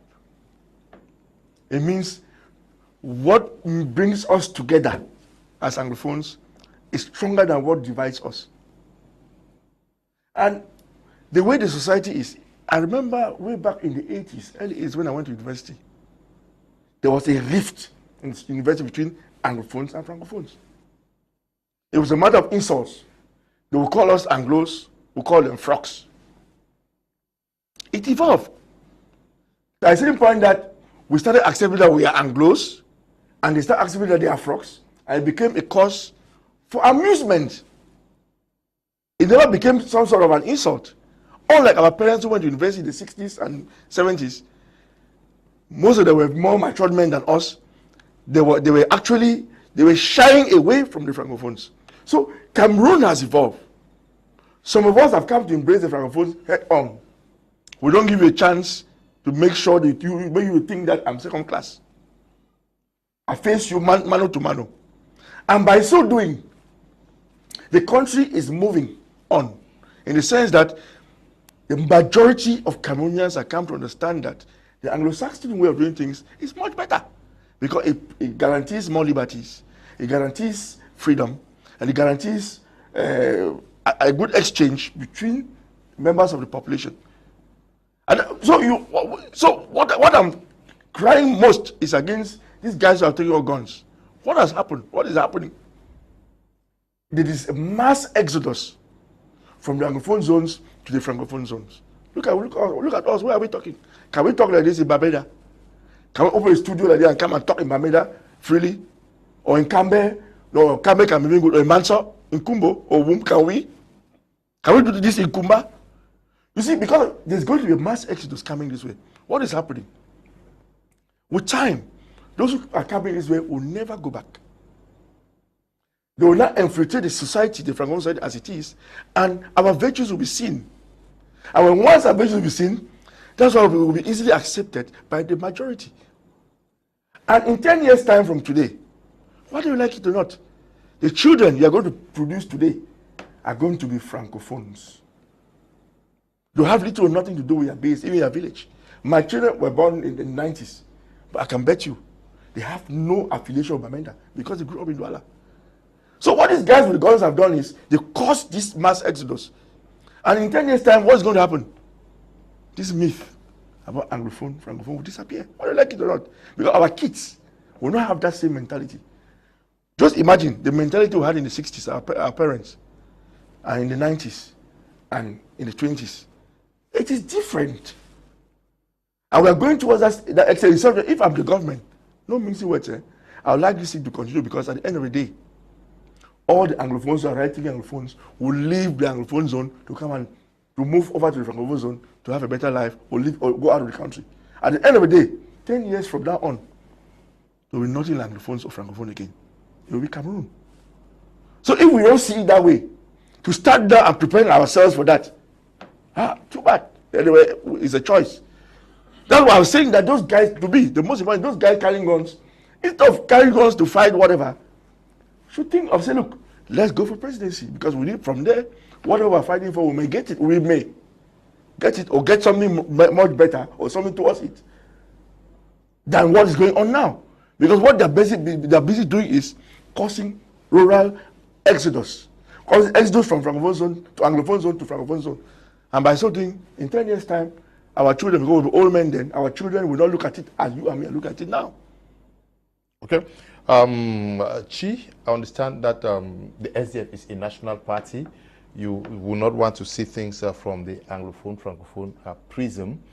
But how do we do? For now, the chairman is, I'm not sure he would want to, he did not even run for the last elections.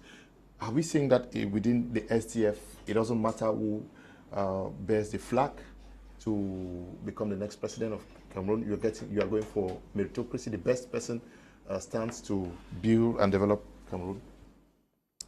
The SDF has its supreme organ, which is the convention, that designates presidential candidates.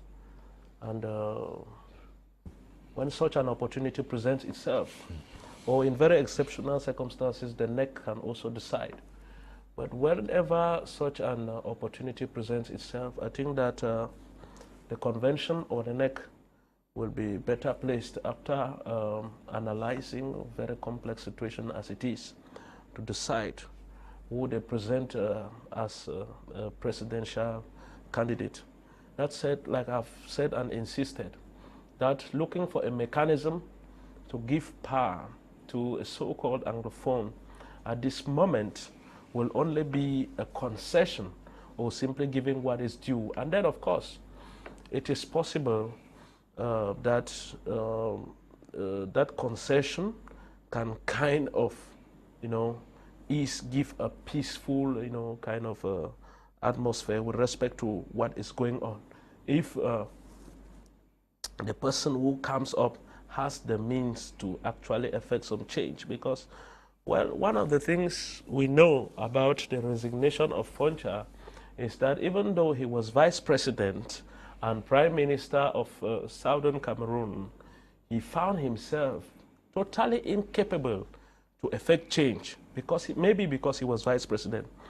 Well, if it's possible for the deal to be struck in response to the concession that Foncha made, and of course in response to the concession for peace that the national chairman and the SDF made in 1992 to say that a so-called Anglophone should be president, and he has the means to take care of whatsoever, there are greater possibilities that something can happen. But what is very important to the SDF is that we should focus on the unity of Cameroon beyond so-called Anglophone and so-called Francophone. And let us see ourselves as brothers. And I think we have actually portrayed it here, looking at the way we live in the so-called Francophone sites. I want to use this opportunity to appreciate the so-called Francophone masses who have received their brothers fleeing war that has been caused by the CPDM regime in this other side, and they are accommodating their brothers without actually caring that they are so-called Anglophones. I think that is the way to go, but we need to also get it right politically by making sure that we identify the common enemy and the common person that is oppressing Cameroonians, which is a minority, a handful of people presently now from the CPDM who are taking advantage of the division on tribal lines and on so-called Anglophone and Francophone lines to make sure that they stay in power forever. That said, I'm just saying very briefly that if that concession is made, if they strike the deal, because what Foncha did in 1961, it was not through an election. They struck a deal. He agreed on something. I said, President Ahijo, go. And when the chairman won elections, he discovered that the CPDM was pushing him to shed the blood of the people. He said, no, I will not be the one to shed blood.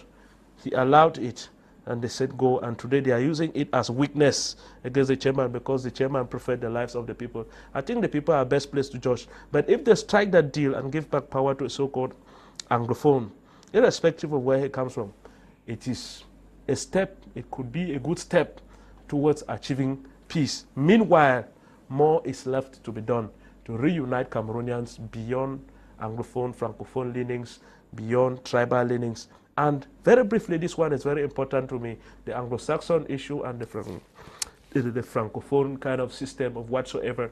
I think that these two systems have something that is good. The civil law legal system has some very good aspects, just like the common law legal system. What we have to do is we need to shift all these two systems and see just what is good for us. There are certain aspects in the legal domain about the common law legal system that make a legal procedure very, very, it's very, very lengthy. But with the civil law, they have some other, shorter mechanisms with the law that is already written to quickly handle it, and justice is rendered. There are so many of those aspects. We as a people, we can select them and of course go back to our customs and get the best practices and build a system that we can call Cameroonian system? It could even be above a Cameroonian system, because generally even the notion of a state, we are not the ones that created a state, but we should build a system that puts us together as a people beyond all these different definitions, tribal definitions, Anglo-Saxon, Anglophone, Francophone definitions, and puts the human being at the center, that makes sure that justice is at the doorsteps of Cameroonians, that makes sure that Cameroon is properly governed, and that everybody feels at home everywhere in Cameroon. Okay. Now, we are looking at it. You are suggesting that the constitution should be touched to favor an Anglophone to definitely take over power after President Biya. But should this lobbying not also be done within political parties? We have the MRC, where you have Anglophones there. You have other parties. Should these party leaders, because now focus is on the government, should at the party levels these discussions not also take place? Because Barrister Achu has said that even within his party, he thinks that they have to see the need for an Anglophone to take over. It still goes back to the place of demography, because within those parties, Anglophones are still minority. Mm-hmm. When they were buying cars for MRC members, did they buy Christopher Ndong car? It's an Anglophone in that party. It's a minority. So there's nowhere we are sick everywhere. Mm-hmm. In MRC Swift, Anglophones are sick. In CPDM, they are sick. I mean, I think it's only in the SDF that you can find some breathing space for Anglophones. What I'm trying to say here is for us to go out of this population, number in political parties. Because if you go and cast a vote within MRC members, to vote that an Anglophone should be given the place of a vice president as a successor of the president, the Francophones there will outvote the Anglophones. The few Anglophones who are in the CPDM party, if they come up with such a proposal and they arrive at the ballot box, the Francophones will vote out the Anglophones. What I'm talking about is a consensus on the Constitution. I don't know what they did in the first place during the 1961 Constitution that was changed in 1979. That said, if at all an Anglophone is the hem, an Francophone will be directly the subordinate. And if a Francophone is at the hem, is an Anglophone that's supposed to be the subordinate. What did they do? How did they come to draft that Constitution that was changed in 1979? I'm sure I went to school and I know this Constitution very well. It was changed in 1979 that the power does no longer belong to the Speaker of the House of Assembly. It should be given to the Prime Minister in case the demise of a president succeeds. How many Anglophones were in this country by then? They were still a minority. Within that minority, how did they come to a consensus of drafting a constitution that the Anglophone was to be second in command? They should go back and revisit that same thing when we were a minority and the constitution was drafted, and it was in that constitution, it wasn't based on votes. Because if it was to based on vote, then they would have... Where Achu was president and the other one was vice? Yes, Foncha was vice president. How many Anglophones were in existence in Cameroon by then before that constitution came up? Was it vote? It wasn't vote. It was just understanding that for us to avoid future problems, let us give a place to these minor people in the minority in the society. Because, Barrister, if that was respected to some extent, the marginalization equation that we're talking about today would not be really valid, because Anglophones would have had the opportunity at least to also do damage. Of course. You know, you are very right. But you see, at that time, the Anglophones were at the helm of power, were not courageous to fight back like we are fighting back now. You notice, when the Francophones realized that these guys were naive, in the sense that even gentleman agreements were not respected, and the guy never did anything, he still sat gentleman and was licking his wounds. What do you expect? They just continued what they were doing and thought with time they will assimilate Anglophones. It didn't work, because as of date, we think differently.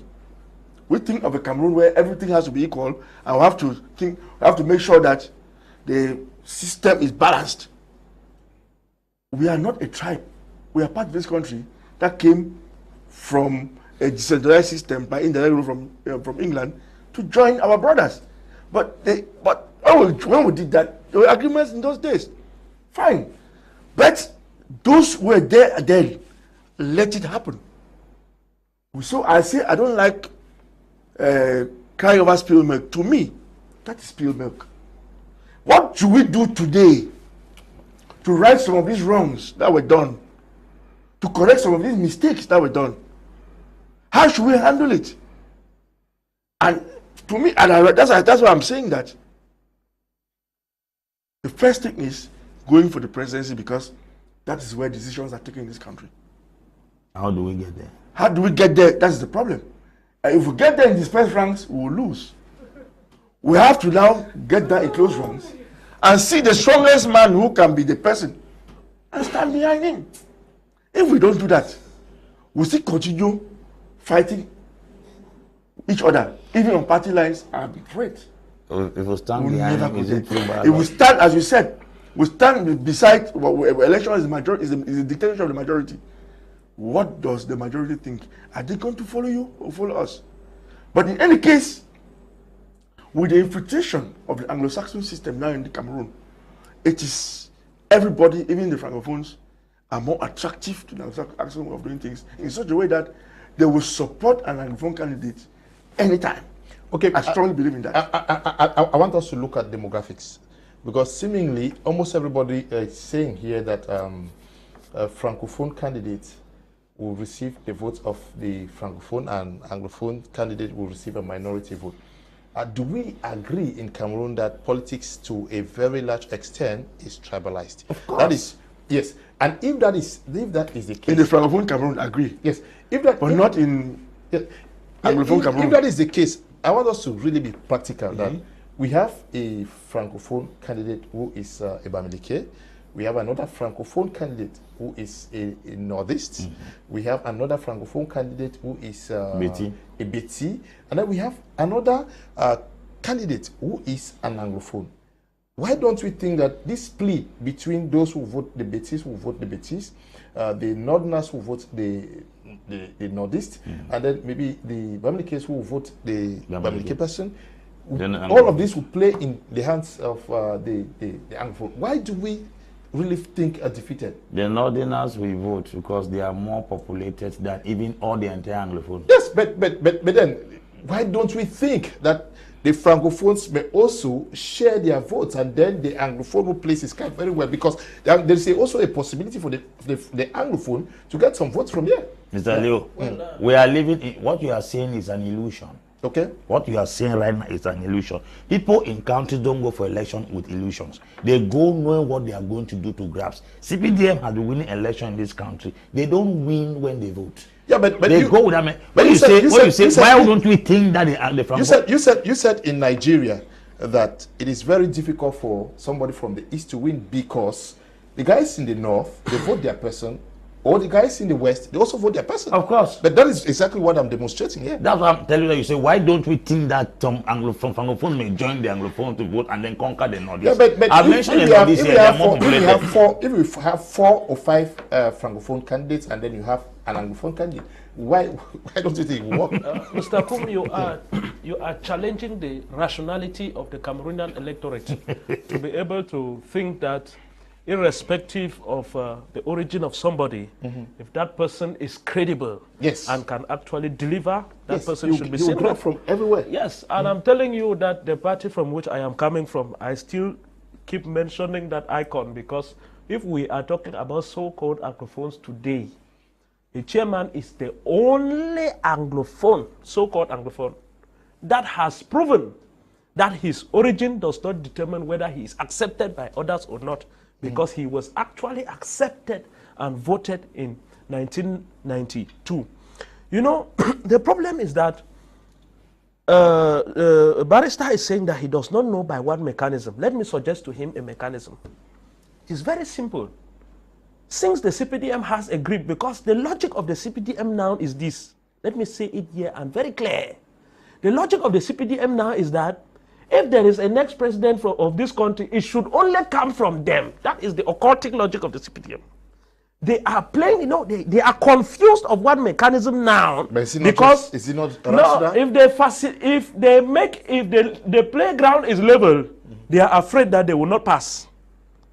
That is why he say he doesn't know what to do. So I'm suggesting, right now, one of the problems of Cameroonians is that they don't agree with the electoral system. Even though I don't encourage them to go away from the electoral system because they don't agree, I'm suggesting this way, looking at the war-torn situation in which we are now.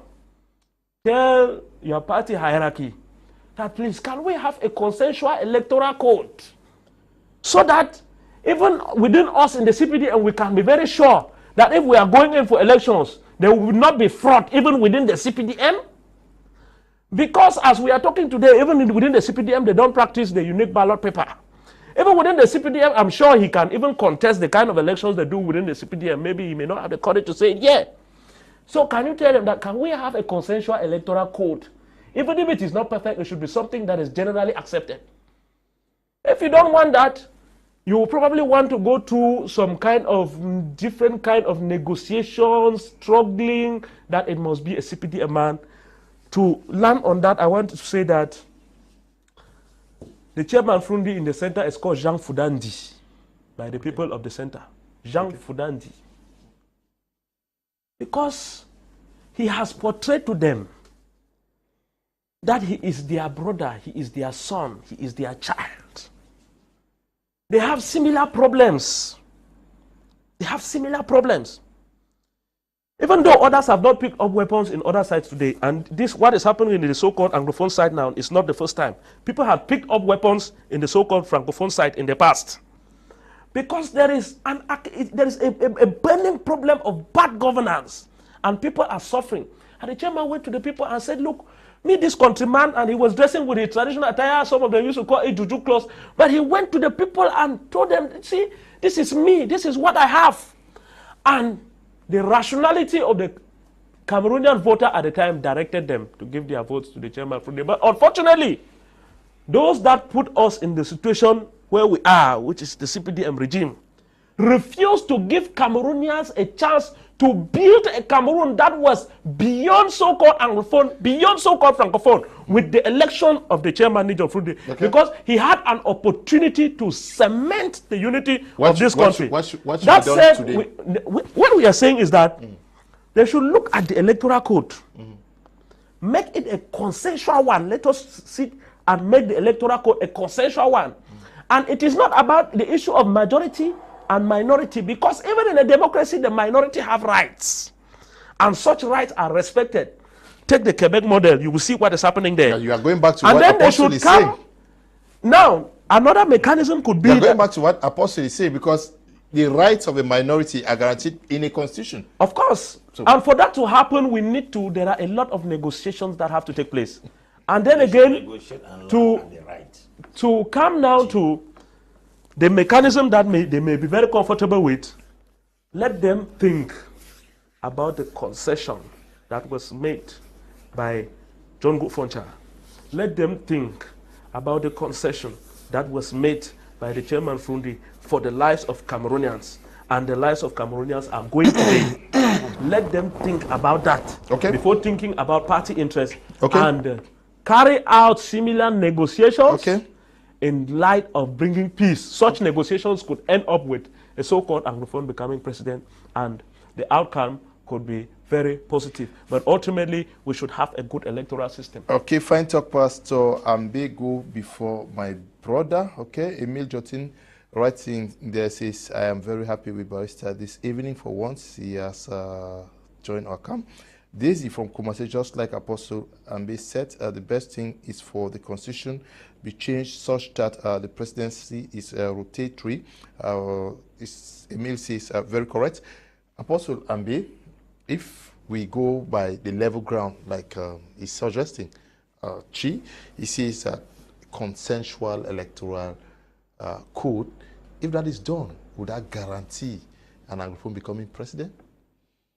When we talk, I think we don't have references to other political settlements as far as Africa is concerned. Go on, yeah. When we talk about the electoral process in former French colonies, the electoral system can never influence, I repeat, on this platform, who sits in power in any former French territory. Change the letter, make the ballot box as plain as a white sheet of paper. The car carrying that ballot box from one station to another will change the ballot box on the way. The electoral system is not the challenge here. Go to former French colonies in Africa, you will hardly see free and fair elections. Free the same way. 4 million Togolese went into the street protesting for Foreign Assembly to go out of power. I'm talking about Togolese. They conducted elections in that same atmosphere where the Togolese were against Foreign Assembly. He won. Who voted him? Ghosts, monkeys, baboons, or elephants? Because the human beings in the streets who rose up and protested against him could not have possibly carried their PVC to go and vote a man that they have publicly denounced. In this Cameroon, we have people marching the streets and denouncing the government in power. Yet elections are conducted, that government scores 78%. I want to ask you, is it mosquitoes or cockroaches or insects that jump into those electoral boxes and give them the elections? Go to Gabon. Omar Bongo, Ali Bongo Ondimba is suffering from stroke and cannot even make a speech during campaign period. Gabonese are jitsi here and there. Election comes out and it scores 80-something%. The same people. The magic and the irony and the paradox I've seen in former French colonies is that the population that denies a president is the same population that votes the president. How does that happen in modern day politics? Let's accept it. How does that happen in modern day politics?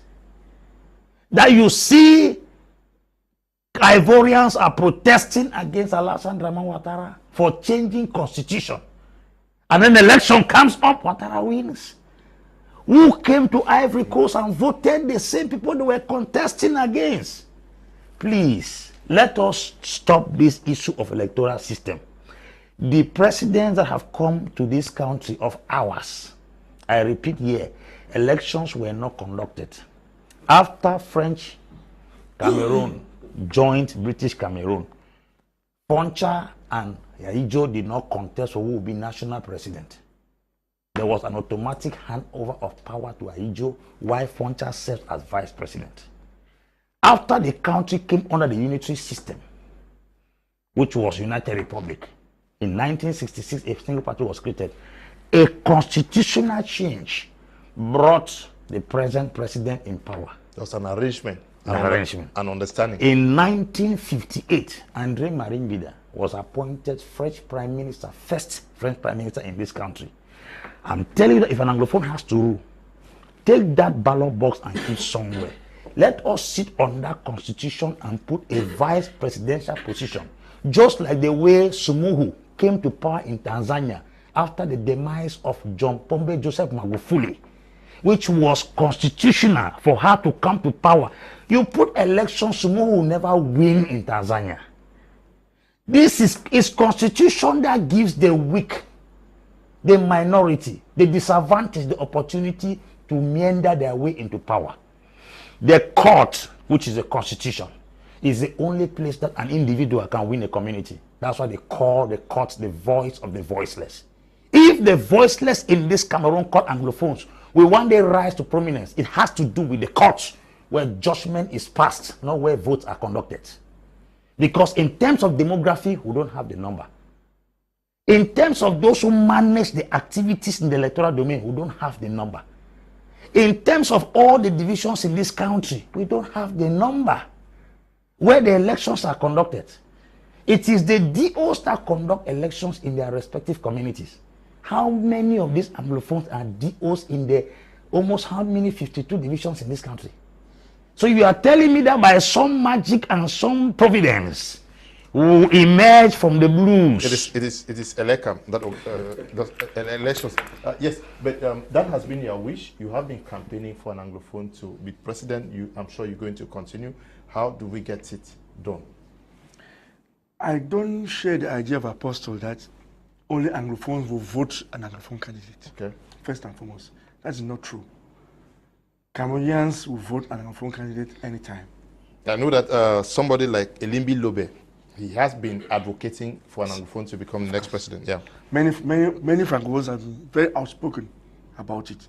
So it is a possibility. Changing the constitution in Cameroon, you must side with the CPDM because they have a majority in parliament. Politics is not marriage, it's not friendship. Politics is politics. Yeah, but let it. So if you want to change the constitution of Cameroon, for example, you must be capable of convincing the majority in parliament to side with you. You just don't change it from the blues. Yeah, but let the CPDM. Why can't That's why I'm saying that. That's why I'm saying that the best candidate to stand or to organize himself that the constitution should choose or whatever can only be through CPDM. See further notice. As of date, CPDM has a majority in parliament. But in any case, you want a plebiscite. There are only two people who can organize a plebiscite in this country. Two institutions. The man who runs the executive power, the President of the Republic, and the Parliament. Who owns the President of the Republic is a member of the CPDM. Who controls the majority in Parliament is the CPDM. So whether you like it or not, that institution you can't do without the CPDM if you have to do that constitutional change. So what do? Politics is a system of negotiations. You have to be capable of dealing with the right people in the right places for your candidate to pass. You have to be capable of going to Marwa. You go to the Cartier, say, look, I want to be a candidate. I want you who can be the guy who will represent me here. You get the right candidate, choose him to convince the population to vote for you. You should understand one thing.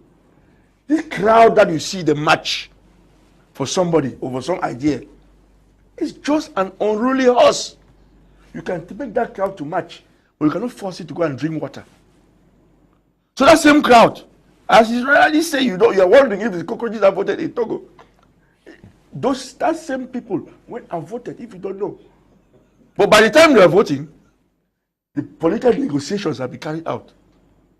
Okay. To have some sort of consensus, a better majority. That's how you do politics. And what the politicians do in the night is different from what they do in the day. just imagine those who insulted President Paul Biya, the biggest, those who insulted the biggest, or insulted CPDM. Do you know where they are meant today? Are they not still towing the same line of the same President Paul Biya they've been insulting yesterday? That is politics. I don't blame them for towing the line because they seem to have understood that politics is a game of negotiations and consensus. If we think that we are British people, to go and just say, all right, you don't campaign, you don't go to meet the people on the ground, you don't meet people to discuss and negotiate issues. You think that you just come and vote tomorrow, you're wasting your time. You can think you are popular. But when once someone enters the ballot box, that ballot box like that, he's there alone with his conscience. You are not there to tell him where to vote. He can vote anybody there and there because it is secret, first of all. You don't even know what. You can never say. It is secret. It is just him and his God. So arrangements are supposed to be done. Like they do a lot of arrangements. Before you see people go for campaigns, they do a lot of night duty. A lot of it. Things that you don't see during the day or with 2 eyes. You need 4 eyes to see them. And that is politics. Are they like the arrangements that were done? You people voted for the SDF for senatorial in some areas. In the that's what I'm talking about. In Adamawa, that's what I'm talking about. In some areas where there were low candidates, we prefer to side with the SDF, despite our differences, and that is politics. That's the type of politics we CPDM will practice. We don't hate people. We don't insult people. But when once it is tough, okay, look for example, when the SDF decided not to run for elections in the 90s, the parliamentary elections, what happened? UNDP had the majority, almost a majority. But what did CPM do? Well, when you were negotiations, we negotiated with Dakole Dasala and Kodok to have a majority in parliament. And Antagasagai. Is it? Antagasagai from the final also. Yes, yes. And we had a majority in parliament. That is politics. That's what I say that we should look, we Anglophones should open our eyes and see. It is not that we want a president, an Anglophone president. But we should not sit down and say, look, in spite of the gentleman arrangements we had, there are certain things we ought to do. We are looking for that leader who will take us to it. And to me, the leader should come from CPDM because that's the best bet. Okay. You want constitutional change, it's parliament. You want referendum, it's parliament or the president. And who are those commanding? You prefer to leave the commander-in-chief and go and work with the sergeant? Okay, that's the problem. No, you will never win. Okay, Chi, your last words, we are out of time. Yeah. The SDF believes in meritocracy. We have talked very extensively on this topic, and I've told you the two mechanisms. Carrying out negotiations will be simply a concession that they are making with respect to what Fonta had done and with respect to what the chairman has done in the best interest of the people. But then I want to come to disagree with the apostle. Yeah, when you are talking about Francophone Africa, I believe that every generation has its own challenges. The context in which we are born from, in a mixed context where we have so-called Anglophones and Francophones, gives us a unique opportunity to be able to build an identity in Africa that goes beyond so-called Anglophone and so-called Francophone. And I hold the firm conviction that because it's not because we are attached to France that we will never have elections in this country. We shall have elections, whether French people want it or not. We will have elections in this country, especially with the determination of the people. And I want to note, when you see like in football today, when you score a penalty, they say checking for possible. There is a penalty, they say checking for possible penalty. There is an offside, they want to check with the modernity today. It was not like that before. But because it was not like that, people did not abandon playing football. They played football and the influence changes and we are where we are today. What is very important about the electoral system, and I have to be very candid to Cameroonians that are watching us, is that we have that is a majority that wants change, but that majority is not effective. You can go out to the streets and march, but if I ask you your voter's card, you don't show me the voter's card, whether you like the electoral system or not, hold your voter's card first. With our determination, we can do something. The amount of energy that the CPDM is putting in to fraud an election with 3-point-something million voters, the CPDM will need to quadruple that energy to fraud an election with 12 million voters. And with that determination, we are going to get something. And that is one of the errors we've made since 1992. And we are facing the consequence today. Because the war in the Northwest and Southwest is another way of doing politics. It is politics by the gun. And why is they doing politics by the gun now? Because when people started democratic politics, they saw the mechanisms of fraud. Instead of them multiplying their determination in the democratic path, they retired. When they retired, the frustrations did not retire. They kept on accumulating. Today now, the minority, based on that those frustrations, have picked up the guns. And the majority who normally want this democratic approach are now suffering because the people are the ones that are victims of the minority politics of the gun that they are shooting today. The message to the young people, especially the young people that are listening to us, is that if you are a young man in wishful thinking or in sterile criticism, thinking that I myself am not okay with the electoral system as it is, but I have my voter's card and I'm ready to go, the young men should be like that. You should not go out and mark 4 million. They ask how many people have voter's card. You start hearing some few 100,000. And inside that few 100,000, those that are ruling, they still have control over a good number of them. No. We should understand that things will not change if we are not determined. And the first step for you to clean a house is to step into the house, whether it is dirty or not. If that house is dirty, you want to clean it, step into the house and clean it. The electoral system is not what it is. We are struggling as a political party to find consensus. But if the consensus is not coming, the Cameroonian people should know that they can step in their very great majority. Okay. Let us have a critical mass in the electoral system and see that we change things. Okay. And not be wishful thinkers, sterile critics, thinking that, oh, nothing can work or it can never work. And that language never is a very is an extremist language. Thank you. Only God has Chi? prerogative over what can never happen. Chi, thank you very much for coming all the way from Yaoundé. Thank you, sir. It's a pleasure for me to be here and accept the greetings of the national chairman, the entire SDF family.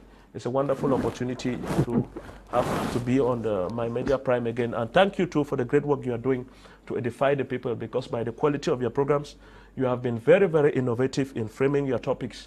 And as you frame them, you are educating the masses, especially the so-called Anglophone masses who are beginning to gain consciousness at this moment of crisis. Extend our greetings to the chairman. I miss my visits to the Ntarikon, his residence. When you go there to do an interview with the chairman, chairman actually treated all of us like the real father. I miss it. I'm sure if I go to Yaoundé, the chairman is home. You came to Yaoundé. You did not knock. He will not treat me like he does in Momenda. He will not ask that meat should be roasted somewhere while we are doing the interview. Meat is being roasted in Swa. Okay, I did not know. Maybe I'll go to I'll visit him this time around. Thank you for coming, Apostle. Thank you, Mr. Leo. Thank you, Cameroonians. It's important we educate you on issues like this. God will help Cameroon to become a better nation. Okay, we also want to say we are very grateful for coming, Barrister. Thank you very much for inviting me. And we've had a heated and nice debate this evening. I'll just appeal to the young men these days. When I say young men, those below 40, that politics has no place of bitterness. And politics is just politics. It's good to take your time and understand the rules of the game. You can play it better than even your parents.